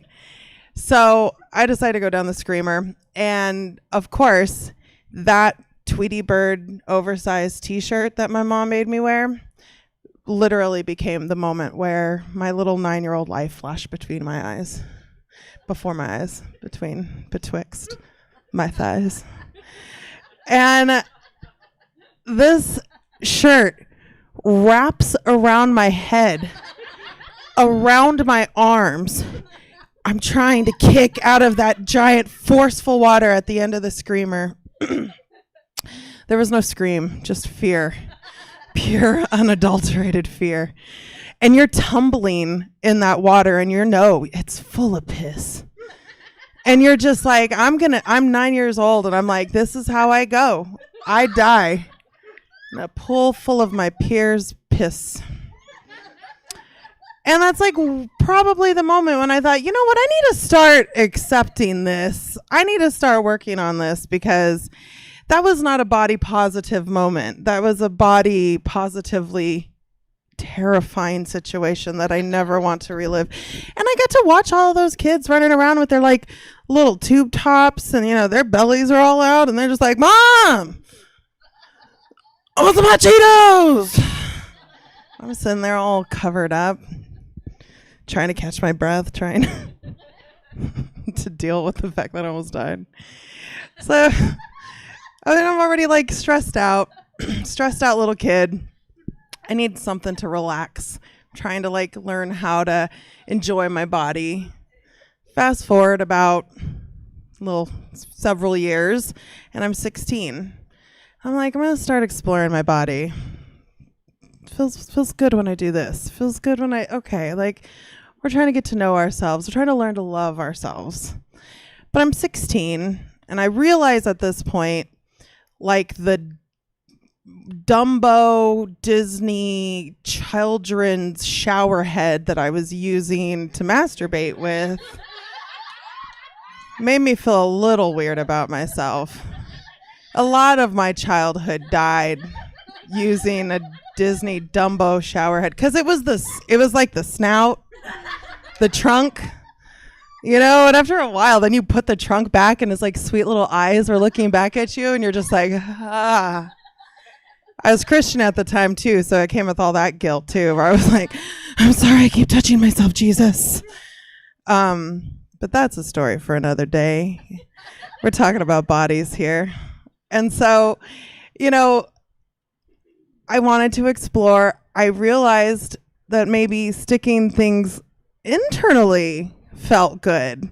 So I started trying things around my house that might feel good. And I'm like, does this work? Is this a thing? It's weird. Girls are weird. I mean, I know y'all fellas are similar, putting things in grapefruits and stuff. But so we had this plunger. It was a plunger we used. And it was like had an acrylic, it's made out of acrylic, or the handle. And it's this clear anal bead looking design. And I remember walking past it and being like, oh, that's the thing. That's the thing I've been looking for. That's right. Shape, size, that looks fun. Unscrewed the little plunger part off of it.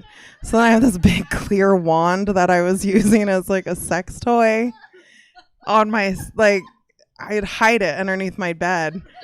And my dad would be like, God damn it. Where is that? Who keeps taking the handle off the plunger? And then he's like, Cammy, I found this handle under your bed. What are you doing? There's this weird milky film all over it that smells weird. But that's what you got to do when you're like exploring your body and you're becoming a woman, you know? And so, you know, by then I was ready to explore with other people.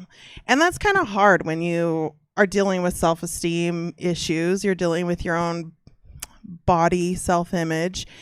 Because now, sure, I was comfortable fucking my plunger, but this is now a person that can judge me. It's the first time I've ever told anybody that I fucked a plunger. Feeling like the setting is just very intimate and we can just really go there. So I finally am like, okay, I'm gonna have sex with a man. It's pretty. I waited till I was 21, mostly because I hated myself too much until like just enough alcohol could go to the bar, and then we could do this. And I used to do these like tricks to try to like make myself feel comfortable and safe with having sex with somebody. So I would wear like spaghetti straps so that I could just like pull the boob down, but then leave like the band. And I'm like, oh, he won't know I'm fat because I have a white Target spaghetti strap and a giant band around my stomach, giving me very Michelin Man vibes. So, and I'm like, you know, people don't know that fat people have very fast reflexes, especially when they're trying to touch your fat and you're like, no.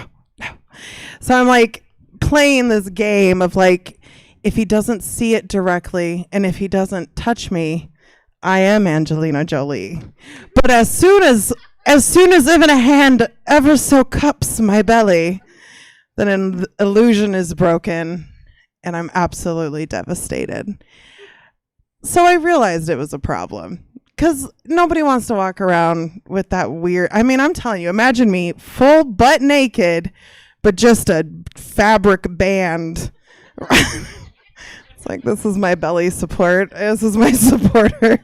This is my compression garment. It's my thunder shirt, really. It's like buying a thunder shirt for a dog. It was making me feel comfortable. And that was the key. So I wanted to feel comfortable. What am I going to do to start feeling comfortable about my body? Start doing burlesque. That really helped. We did a lot of fake it till you make it. And a few dozen times of hundreds of people clapping at your fat, naked body. What do you know? It works. It shows results. Not only am I the founder of my troupe, but I'm also a customer.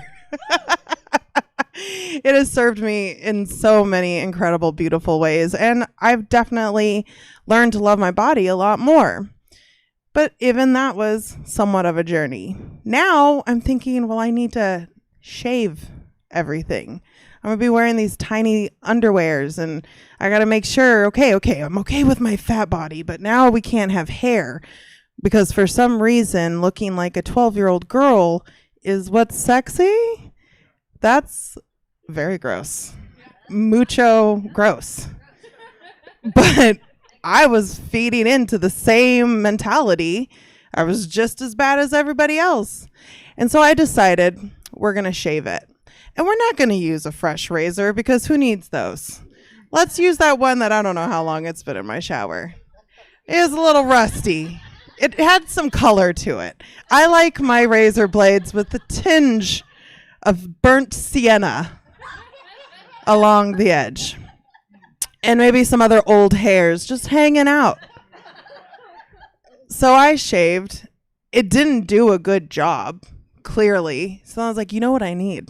I have all these razor burns. This is miserable. It's starting to grow back and it makes me violent because when you have a very sensitive vagina and you've got these hairs growing back and they're coming inside, it literally feels like teeth are in your pussy just playing around down there.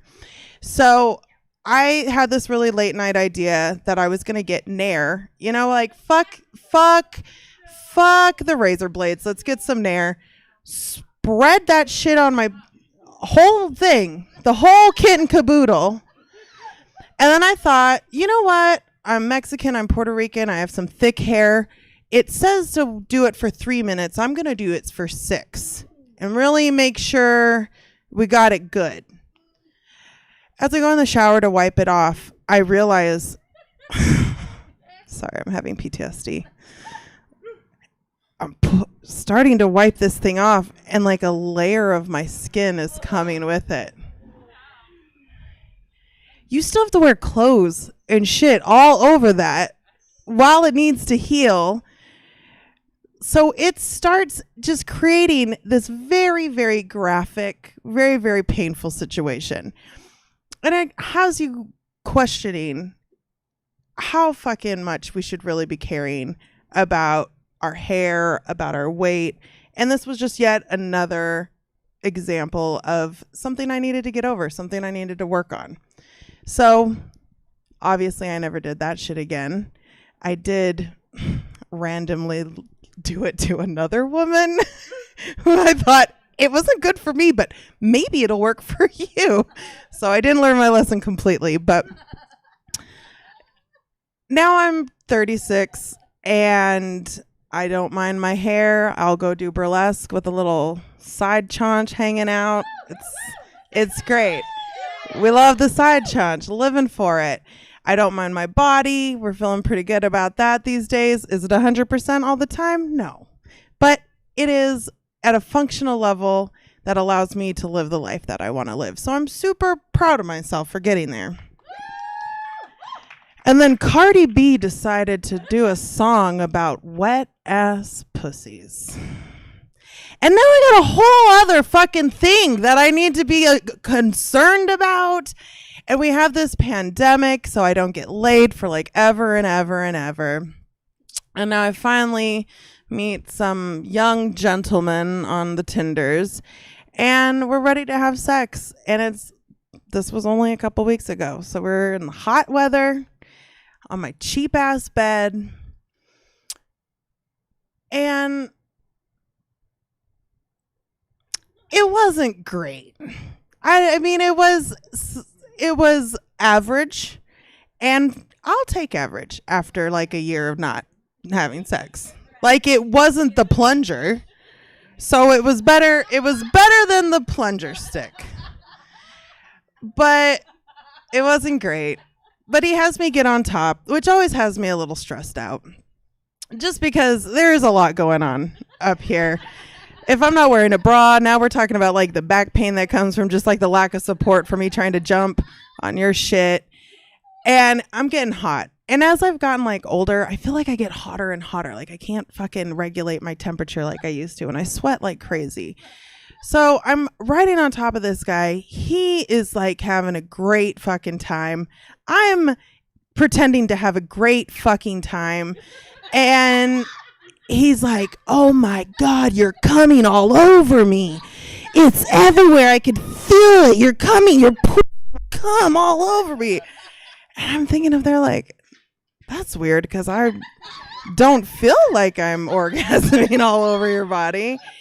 And then I realized like I'm sweating so fucking much that it's all funneling down my ass crack and onto his dick. And he's just like, oh God, the pools. Come. I'm like, yeah, you like that wet ass pussy? Like, oh man. And then of course the next day, that was fucking amazing. The wettest pussy I've ever. I'm like, so, we're still learning. We're still learning to love ourselves. I'm still learning to love and appreciate all of the bodily functions that I experience on a regular basis, all of the ups and downs of trying to learn to love oneself in its entirety and its completeness, whether it be, a big Puerto Rican girl with no ass. That's me. I'm talking about me. And it hurts real bad because when you're a Puerto Rican, all of your cousins look like Jennifer Lopez, and then you show up with your apple-shaped figure, is what the fashion books tell me. You don't have hips, so you don't have a big ass. And I felt insecure about it. And I'm going to be honest with you guys. I felt insecure about it today. And so I did something. And I think I don't want to be a liar. I don't want to be a hypocrite. I want to be up here teaching you guys, telling you that I'm fucking positive without being honest. So I'm going to be honest about something. I don't know if you noticed, but does my figure look proportioned? Do I look like maybe I have hips? Oh, honey. Ooh. Ooh. That's right. I've got hip pads in, and it's a girdle, and it ripped because it's too tight. So, this is me and my full vulnerability, my full honesty about body positivity here. I do believe you should buy me a drink for exposing my Mrs. Doubtfire costume for all of you. Let's bring it up. Thank you for inviting me. Cha Bernadette. Do yourself a favor and follow her on everything. She's on all the social medias. Follow her, find her. Thinking about my body, thinking about my body and trying to like it, I think about Instagram. Instagram really taught me something about myself, helped me realize that I'm non-binary, helped me realize that much more than I want a dick, more than I want a big dick, more than any of that, I dream of thigh gap. That's what I dream of. I think I'd be so beautiful with a little bit of thigh gap, you could just look between my thighs and see light peering through like a keyhole. I don't know. That's what I think is beautiful.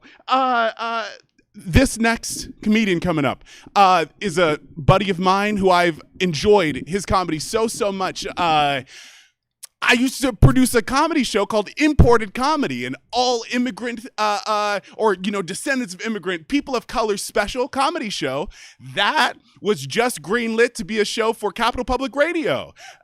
So we're going to be playing with that show. And Artie's going to be there playing with us as we build and do that. So please put your hands together and get to know my friend and yours, Artie Venezuela.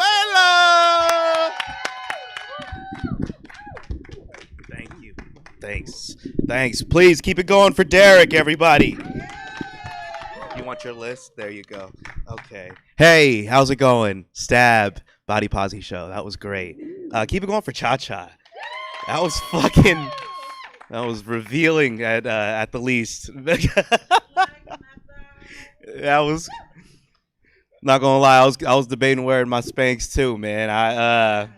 It was a Bodi Pozi show, right? It's just, yeah. Fucking amazing shit. I'm not gonna lie, I was thinking when you were talking about the guy whom you were having sex with, and we all know this because she said this story, and I was wondering if she was like, "Hey, I'm on a show in a couple weeks."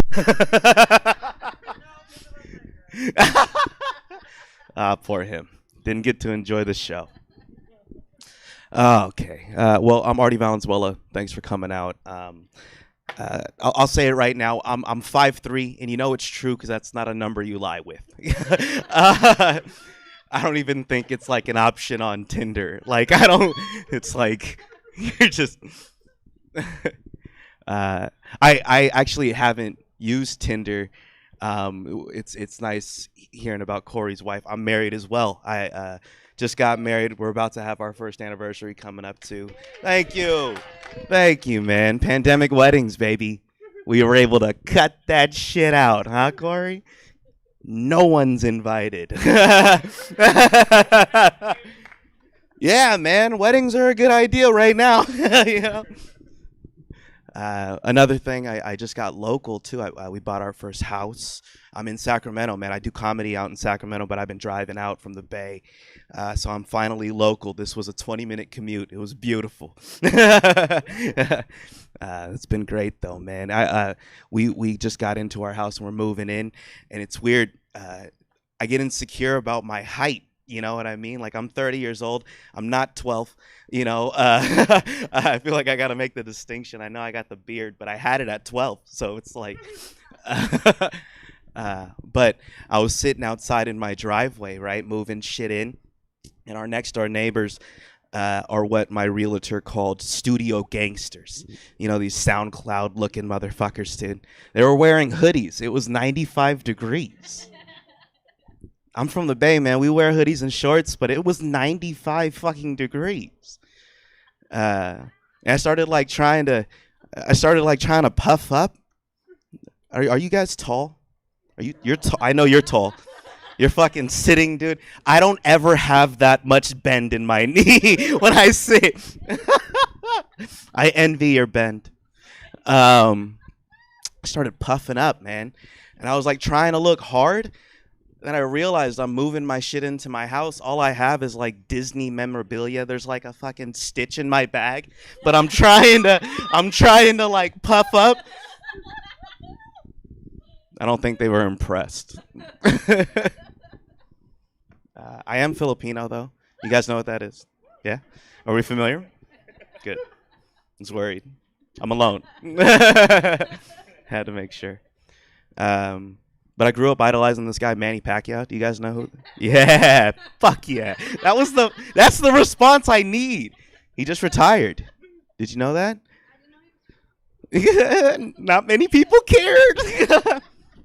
I grew up idolizing that guy, man. He was a badass growing up. I remember he just knock out guys, man. But, you know, he was our greatest fighter, but he was like our weakest speaker. Does that make... You guys ever watch like his post-fight interviews? They'd just be like, Manny, in the 8th round, you're able to land that combo. And in the 9th, you had that knockout. What was your strategy coming into the fight? And he would just be there just like, we knew he tried to punch me. So we try not to get punched. And I think we had a good time. Thank you. How can you be a proud Filipino after that bullshit, man? He's the baddest guy we have, and he sounds like that. He'd be the guy we'd send to Mortal Kombat.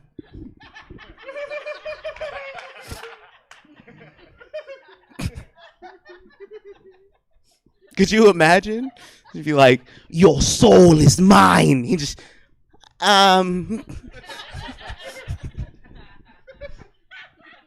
Kasi maybe my soul.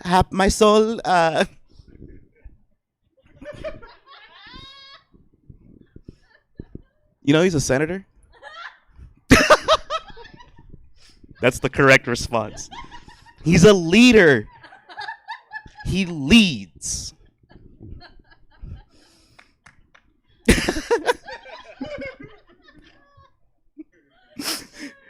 Oh shit, man. He's basically like Filipino Arnold Schwarzenegger. Tight. That's what he says too. Tight. That's cool. It's like Rocky trying to be a fucking political leader, man. Doesn't make sense. I'll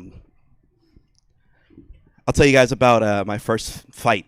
You guys interested? One of my insecurities, I don't know. You guys know what Napoleon complex is? I just learned it, you know? I had to learn what it was because I had to find out what I was going through.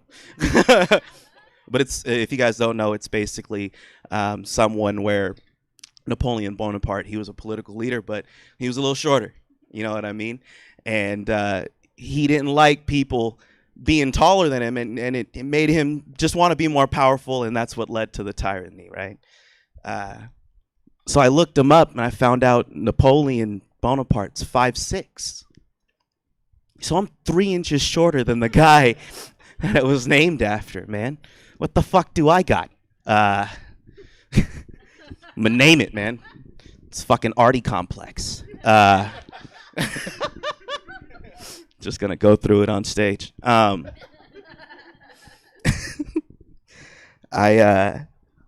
realized that I just always wanted to like fight people for some reason. I remember I would walk into rooms and I would look for someone shorter than me.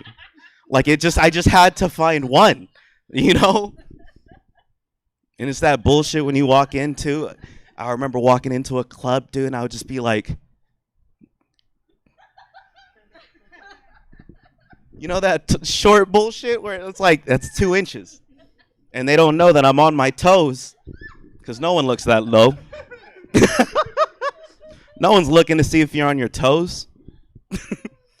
I remember in high school, I had this one friend who was short too, and he gave me this trick. He used to kick it with his girlfriend who was just a little bit taller than her, or him. I called him a her, but he's a him. but he was just a little bit his girlfriend. I know I mixed up the genders. I confused the shit out of you, but it's fine. His girlfriend was a little bit taller, right? And he did this thing where he would kick up his foot on the top of the shoe and against the wall. That's like 3 inches, dude.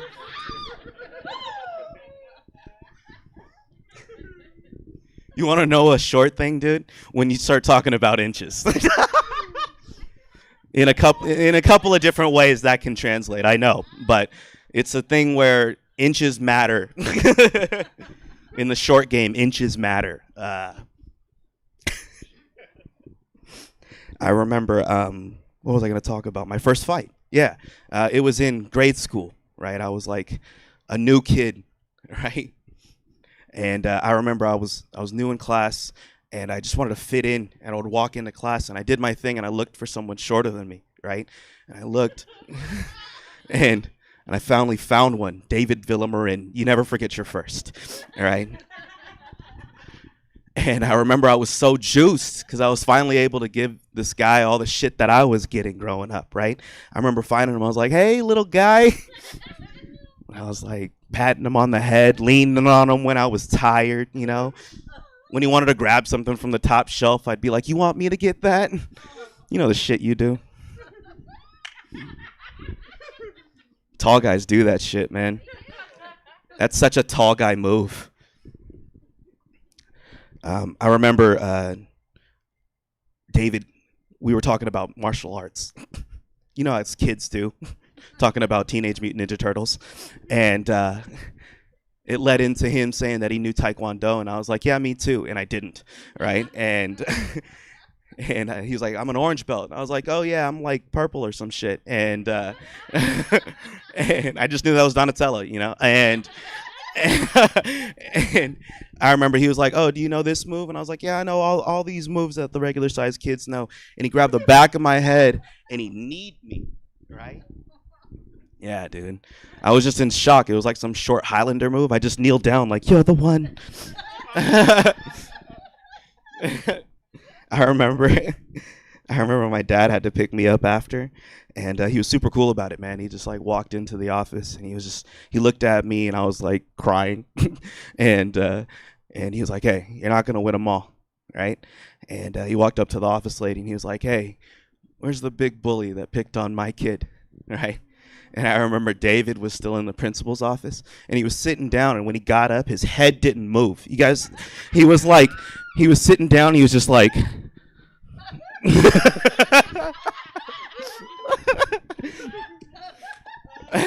my dad looked at him, he was just like, he's shorter than you.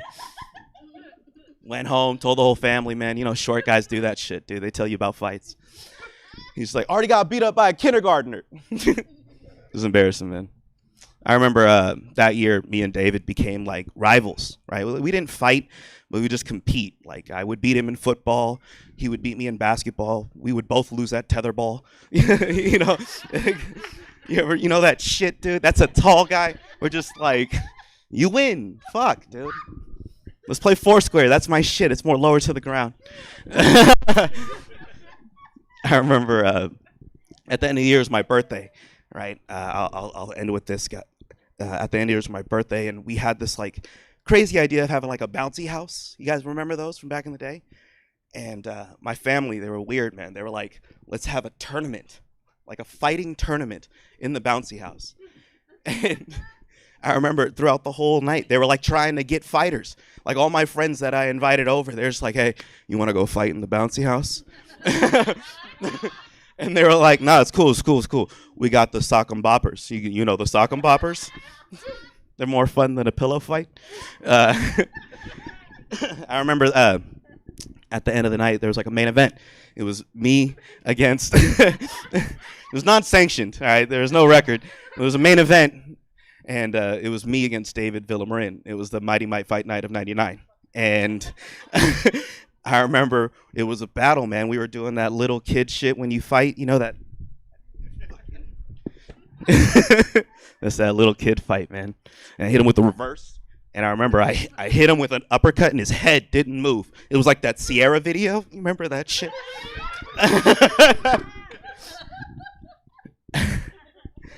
I remember after the fight, my family, they were so dramatic. They're like, Artie, what was your strategy coming into the fight? And I would just sit there like, we knew he tried to punch me.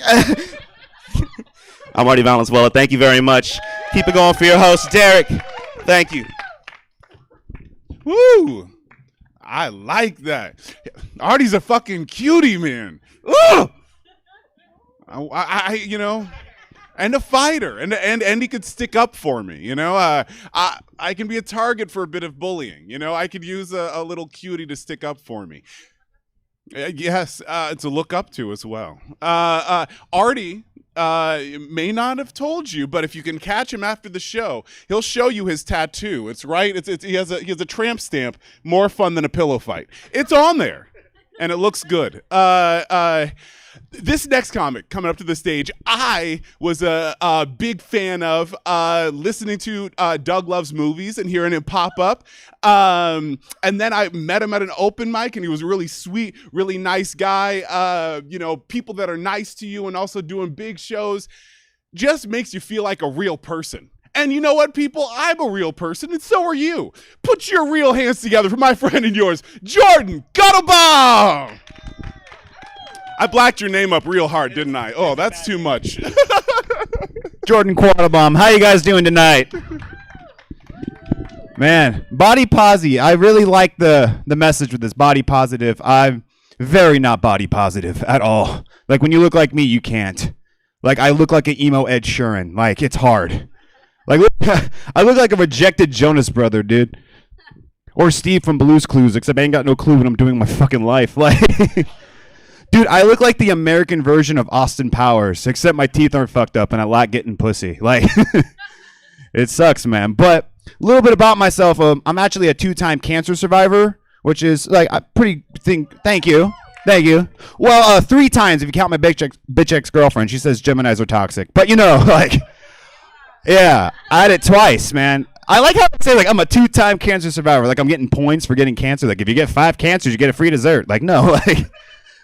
Yeah, so I had it twice. I had lobar emphysema and Wilms tumor. So I lost a quarter of each of my lungs and a kidney. So I can't drink or smoke. So not only did God make me look like a pussy, I have to act like one too. It sucks, man. Like, the way we found out was actually like terrible. Like, you know that old trick, if your hand's bigger than your face, you have cancer? Well, my mom did that trick on me and she was right. The one thing about having cancer that was like it makes me a little bit self-conscious is I had to go through all these surgeries. So I have these huge scars throughout my body, which, you know what I mean? It makes me a little... Sometimes, but it's weird when you're about to have sex with someone for the first time and they see these huge scars and you have to explain it to them. Like, it's a little bit embarrassing and it pisses me off because you think my uncle would know by now. That was dark, huh? We're getting off the dark stuff. I'm sorry. What's not? Oh, I've been having suicidal thoughts recently. And I was like, that's not good. I should probably get that looked at. So I took a self-defense class. It's put up a fight. It has a black belt. No, man, I actually started going to therapy recently. Thank you. It took a lot for me to go. Like, my girlfriend, my mom, everyone tried convincing me to go to therapy, and I wouldn't listen, except for one person. My roommate told me that her therapist would play Uno with her, and I was like, fuck yeah, we're going. Like, let's do this.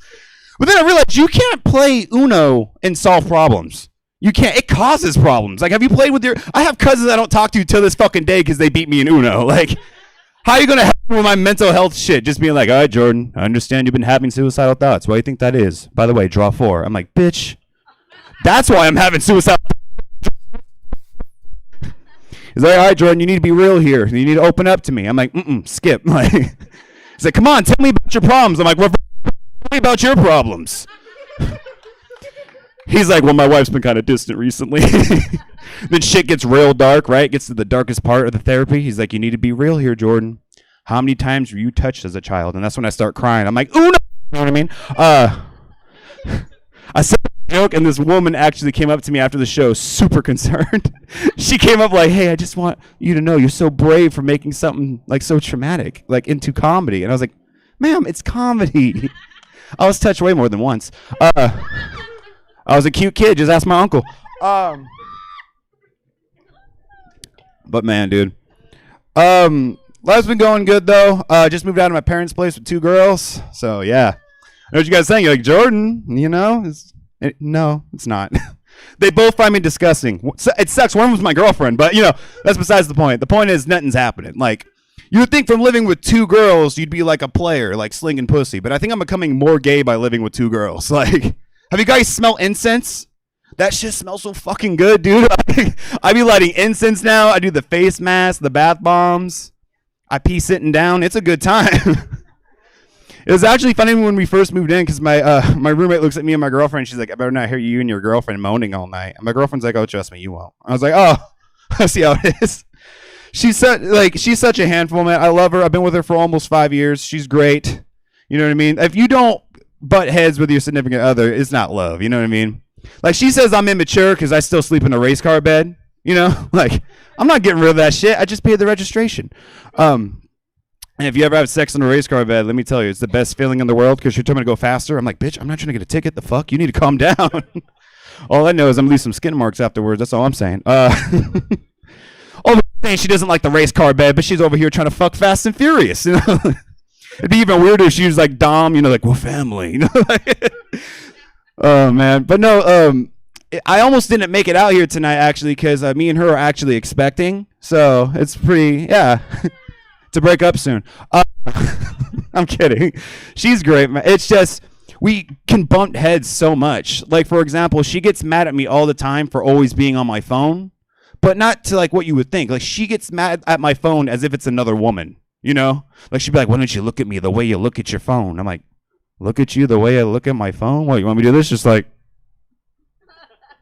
fucking finger you occasionally? We tried the fingering, you didn't like it. What else you want from me? Starts being hella extra, like, what can your phone do that I can't? I was like, well, first off, it listens to me. We have the same taste in music.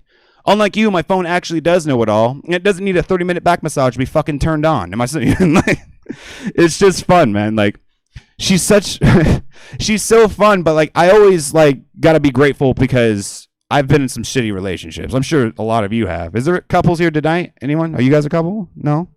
You just vibing? Oh, damn. Single AF? Damn, I guess I'm outnumbered, huh? Like, I'm just sad. No, I had a horrible ex, like, before I started dating my girl. Like, she had a lot of weird fetishes, too. Like, she had a foot fetish, dude. Talking about she wanted to jerk me off of her feet, and I'm just like, I don't want athlete's foot on my dick, thank you very much. That doesn't sound good to me. Like, she was also ginger, too. There's nothing wrong with being ginger, except she didn't have a soul. But when we were to have sex, she wanted me to call her the burning bush. And I was like, okay, I guess that's a cute little pet name, until we had sex and I had a burning feeling afterwards. So it all started to make sense. She gasped like it happened before. Man, it's fun. I'm just happy to be out doing comedy, Like, give it up for yourselves and for supporting live comedy during this, like, whole shit. This whole pandemic. I didn't think I'd see a stage again after everything. Not because of the pandemic, because I'm not funny, but seriously, like, Corona, I was so glad it's starting to die down because I feel like it's gotten a lot better than what it was. I thought it was going to go with us into the afterlife. Like, can you imagine, like, you die, get sent to heaven, and God's like, welcome, my child. Wait, did you bring a face mask? I can't let you in, dude. I'm sorry. Like, you gotta fucking sanitize your halo with holy water. You don't even get to go into the pearly gates. You gotta go to the tents outside the pearly gates. Like. And some of you are like, what's hell going to be like if they have Corona? It's just like Florida. Everything's open. There's meth gators. Like, speaking of which, I actually went to Disney World recently, and it was so much fucking fun. But then from being at Disney World, I realized I don't think kids belong at fucking Disney World. They don't. Like, they're ungrateful pieces of shit, and they know it. Like, this kid's, like, screaming and crying. I'm like, dude, shut up, you immature bitch. I'm trying to see Mickey Mouse. Like, seriously, like, when this one kid was screaming and crying because he didn't want to be carried. I'm like, are you kidding me right now? I've been walking around this park for 8 fucking hours. I'd suck a dick right now to be carried. Are you kidding me? It's fun, though, man. It was fun. It was just fun getting time off of work. Hate my everyone here, you hate your job? Anyone? No? Man, I wish I could have that. I've hated every job I fucking had, man. I've had working. That might help with my anxiety. Shit. Well, I eat edibles. I didn't realize that. No, every job I've had, I fucking hated, dude. Every job. Like, I used to have a job at a gun store, which is convenient because I look like a school shooter. It was funny because the guy who used to call me that in high school came in one day, and he was shocked when I'm behind the register. He comes up, hey man, like, we're good, right? And I'm just like, yeah, we're good. What's your address so I can send you some coupons? You know, I got fired. After that, I got a job at Dollar General, which it was cool, but Tweaker Central, holy shit. Tweakers were our main customers, dude. Also, why do tweakers hang out in big groups with other tweakers? What are they talking about? I like to imagine there's like a main tweaker in charge of all of them. Like, all right, John, you need to go on 5th Street. Start yelling at cars. Deborah, start doing meth at the playground in front of the kids. All right, ready, break. But in actuality, because they're meth out of their minds, you just hear, blah. You know, that's how it is. But we had this one tweaker that came in, and I swear to God, she sounded like Little John. Like, she just came in like, yeah! Excuse me, where the pussy products at? I'm like, what the fuck? And my manager's like, don't worry, I got this. It's going to be over on aisle 8. I'm like, you're going to let her in? And she goes in and grabs the most randomest shit. She came back with tampons, condoms, some lube, and a cucumber. And I'm like, what the fuck? And she's like, mind your business. I'm like, I'm sorry. She gets her shit and leaves, and my manager comes up to me, and she's like, why did she have a cucumber? I'm like, you know why she had a cucumber. Don't be surprised if tomorrow she goes to come back to return it, and it looks like a pickle. I'm just saying, she looked nasty. Man, dude, it's like, it's just fun doing comedy. It's just so fun because there's so much random shit you could talk about. You know, I could talk about anything. Like, for example, you guys want to hear some impressions? No? Here's my impression of T-Pain being interviewed by a police officer after being assaulted by a woman at a nightclub. All right, Mr. Payne, you were assaulted. Can you tell me a little bit about what happened? Well, Shawty had them apple-bottom jeans. Okay, what else was she wearing? Boots with the fur? Oh, with the fur. Did anyone else see this incident happen? With the whole looking at her. That was a stupid bit, but I just had to do it, you know? Oh, God. I'm from Stockton. Anyone here from Stockton? No? Stockton's scary. I don't want to live there, dude.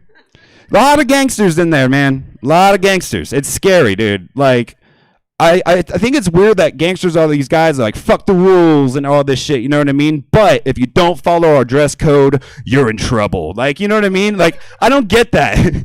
Like, I didn't understand it until I was in high school and I wore a red shirt and red shoes to school. And I had one of my ghetto friends, like, he came up to me like, are you fucking stupid? What are you doing? And I was confused. I was like, what? I'm feeling like a freshly used tampon. What's up?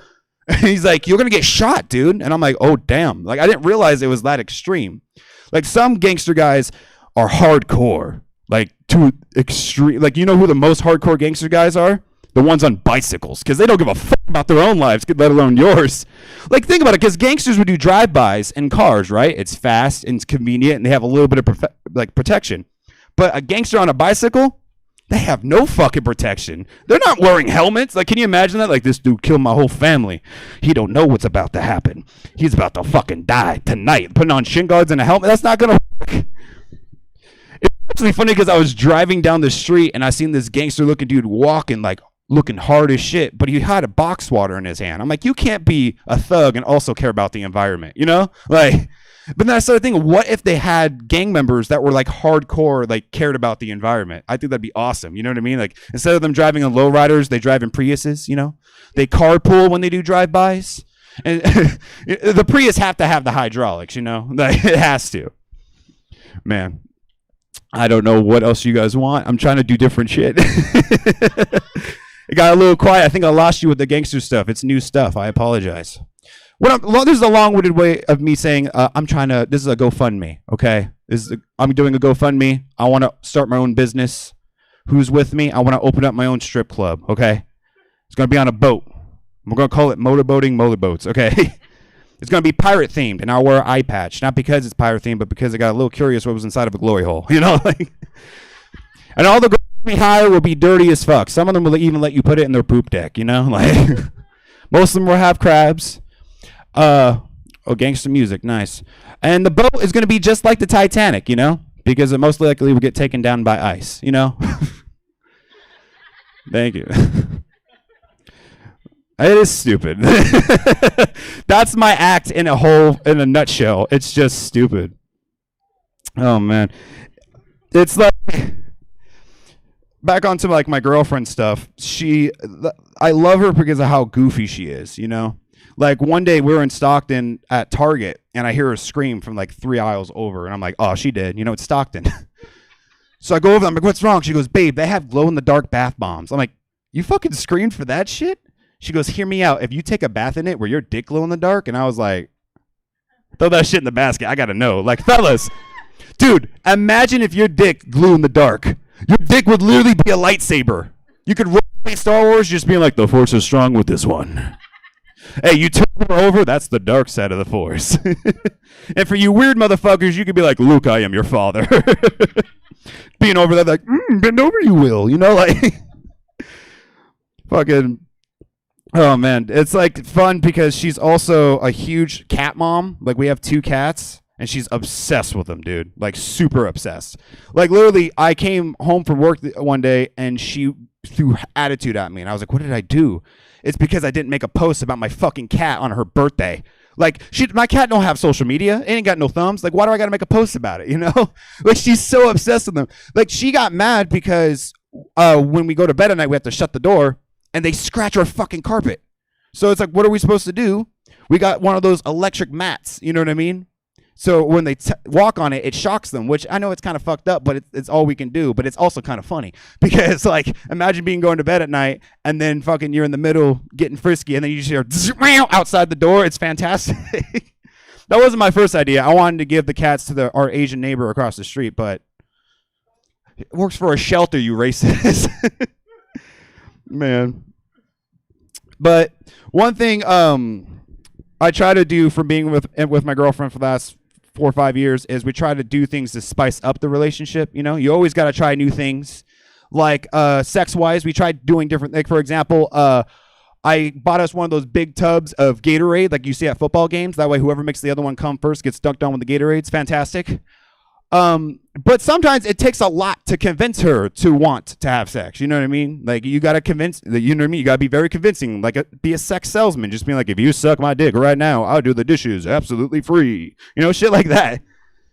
Man, you guys aren't feeling me. It's all right. I've been enjoying Quad Bomb. You guys have a great night.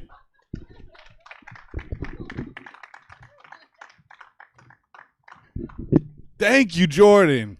Jordan seems magical to me, you know? Like, Jordan is exactly the kind of skater boy that I was dreaming about in, middle school. Like, Jordan has has nice, good white boy hair that, like, me, I gave up on hair. But when I had it, I wanted that. I wanted just that normal white boy hair, Like, I thought that would really help. I thought it would help me seem less like an 8th grader with a goatee if I just had normal white boy hair. But yeah, yeah. Up next is a comedian that I got the pleasure of meeting, doing comedy over Zoom, playing around on the internet, getting to know people, comics all over the place. This super funny person coming up to the stage, you're gonna really love. Please put your hands together for Truk Nguyen. Thank you. There was a dirty mic that was handed to me. These are dangerous times. Give it up for all the comics before, okay? I mean, it takes some, freaking labia action to be up here and be that vulnerable, right? Like, for real. So, I'm always just so grateful in community for folks who come up to the stage. Again, my name is Truk Nguyen, and my American name is... I don't have one, okay? Because my parents couldn't be bothered. But, we're in America. In America, we'll give you things for free even if you don't want them, all right? Like a name like Nguyen. Is your name Truk?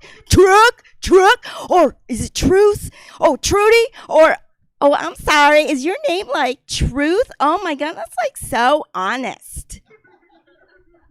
And you're like fun size. Oh my God, Truth. Fun size.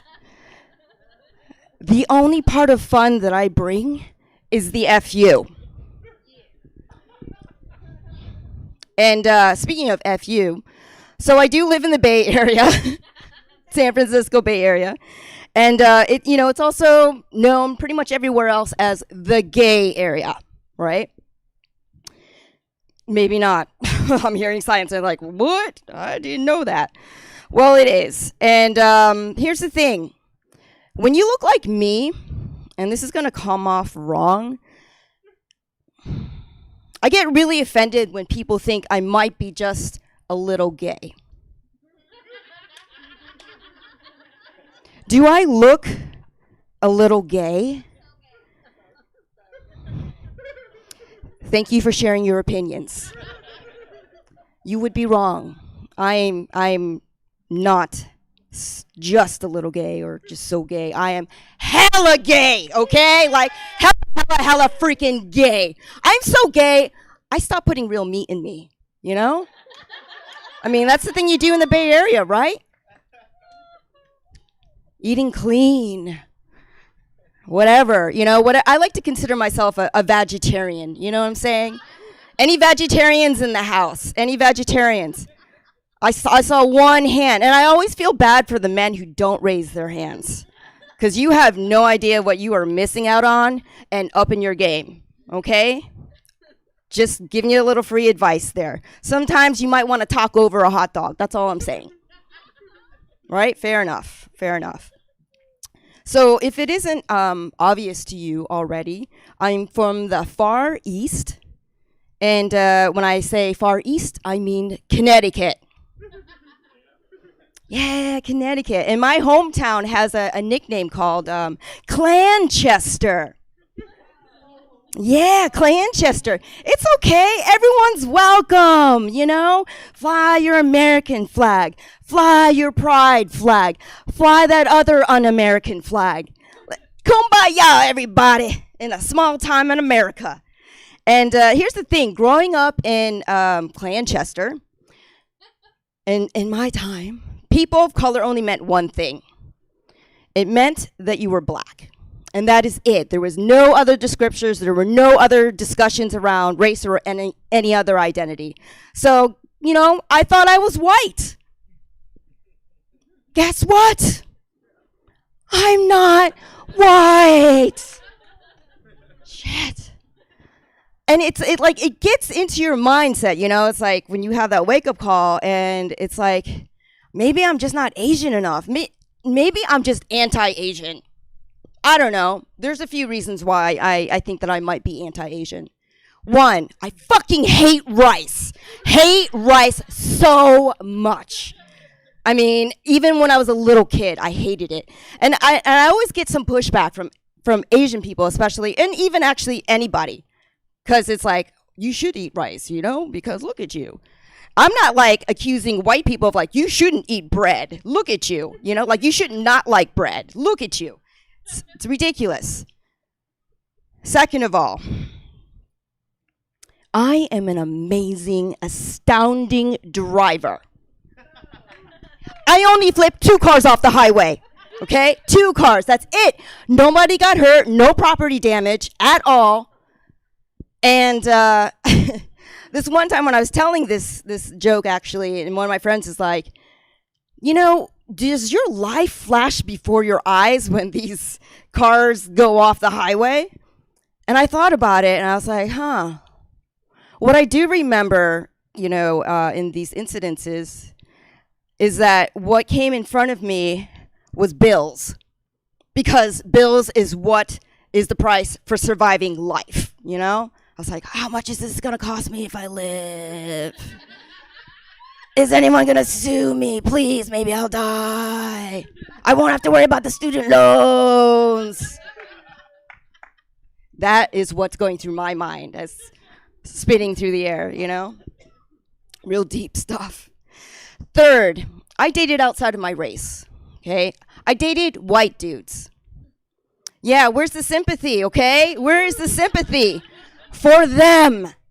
For them, okay? Oh shit, that does make me Asian, doesn't it? Just let that one settle a little bit.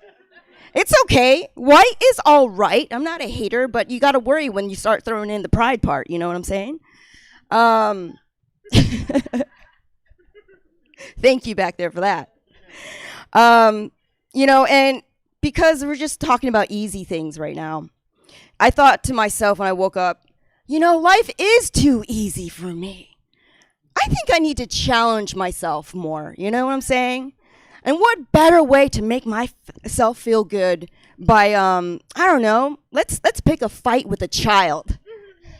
Yeah! Oh God. Not letting you near any schools. Yeah, and specifically my inner child. Okay? Anyone still have an inner child? Yes? I'm seeing like some deadpan faces, like maybe like you've hidden them away or something, right? She's what? She's a little bitch. Well, our kids should talk, And so in case you don't know what an inner child is, it's that part of you that was once playful, full of joy and creative. And it's like a really vulnerable and sweet part of your childhood that was instantly crushed, destroyed by the reality of great parenting. Yes. And my little one, okay, she had a great childhood, actually, as a refugee. And she shows up all like, Cobra Kai, Cobra Kai, Cobra Kai, Cobra Kai. Hi, Cobra Kai. That is her response to everything that she does not like. And it's really frustrating. It's really frustrating because she follows me around, okay? And it's frustrating to be single, gay. I see you don't care. That's not even the frustrating part. I know. We'll just let it linger for a while. And to live in the gayest fucking place in the world. Bay Area love. Give some Bay Area love, folks. Yeah, okay, and that's the level of love that I get in the Bay as well. Okay? Thank you for tuning to me. I appreciate that. And a lot of it has to do with the fact that this little one will creep into any potential relationship that I may have. Oh, she's beautiful and so smart and like crazy, just like mommy. Oh, she is unavailable, like mommy. Like mommy, just like mommy.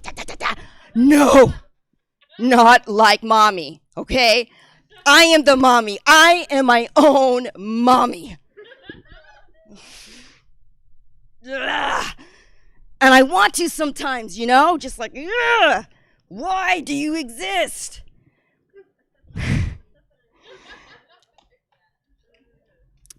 And I can't get rid of her because she's part of me, Ugh. I just can't. So I have to do what every parent tries to do, which is to teach her how to love, how to be loved, right? So I got a dog. Yep, cures everything. And so my dog's name is Pony. And that happens. Pony gets a lot more love than I do. And the thing about Pony is that when I'm out with Pony, she invites strangers who I just so appreciate to come up and just judge her without even knowing anything about her, okay? And it's like, they're like, oh, I'm sorry. I thought your dog was a boy dog. Oh, it's a girl dog. I'm sorry. What are you basing your judgment on, man? Is it the way that she's built? Is it the timbre of her bark? Is it the square jawline? Is it the way that I walk? Is it the way I dress her? What does gender have to do with anything with a dog or other things? Right? At the end of the day, what matters, and I think she and I both know this, and probably you all know this, or you will know this. At the end of the day, we know who the number one bitch is. Yeah, okay. You're all like, is there more? Thank you so much. I'm Truk Nguyen. Thank you so much, True. Woo! This has been Bodi Pozi Comedy. Thank you for tuning in. Thank you for coming out. Please follow Stab Comedy. Follow all the comics you've seen tonight. Thank you so much. Dan, we love you. Dan Smith will be back next time. You'll see him giving his comedy to you. Thank you so much, Jesse Jones. Thank you. Thank you all for coming out. Oh, what a wonderful night. We've got more tomorrow. 2 shows. It's a full day. I'm going to be here for 10 hours, but we only have 3 shows. At noon, it's middle class film class. Followed at 5. We spread them out tomorrow, guys. We spread all over the place, all over our schedule tomorrow. 5 o'clock, it's Instant Chat with Kevin Scott Brown. And then 8 o'clock, it will be the debut of Misfits. Short form improv. It will be wonderful. Thank you guys for hanging out with us. Check out stabcomedytheater.com for more information about what we've got going on 7 days a week. And now 3 days a week, we're back in person. Check all that out. It's wonderful. Let's see. This will mean nothing to you guys now as I talk to the Twitch audience. Where can we send you guys? Who's still doing what? I don't know. No matter what I do, I'm going to send you to someplace that is just now finishing. So how about... You know what? I don't know that we've ever sent people over to MPT3K. It's a riffing stream with a pinball angle. I don't know. It's weird. Mystery Pinball Theater.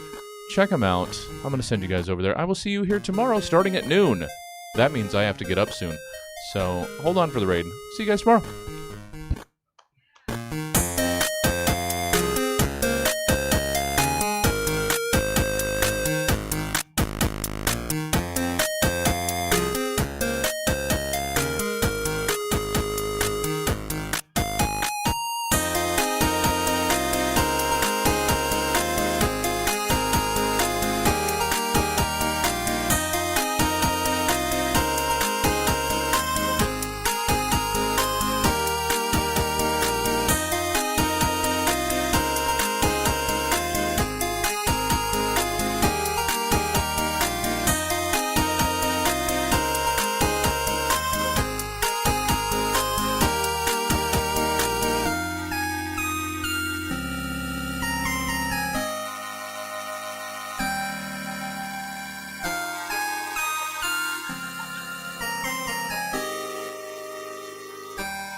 That's what he said.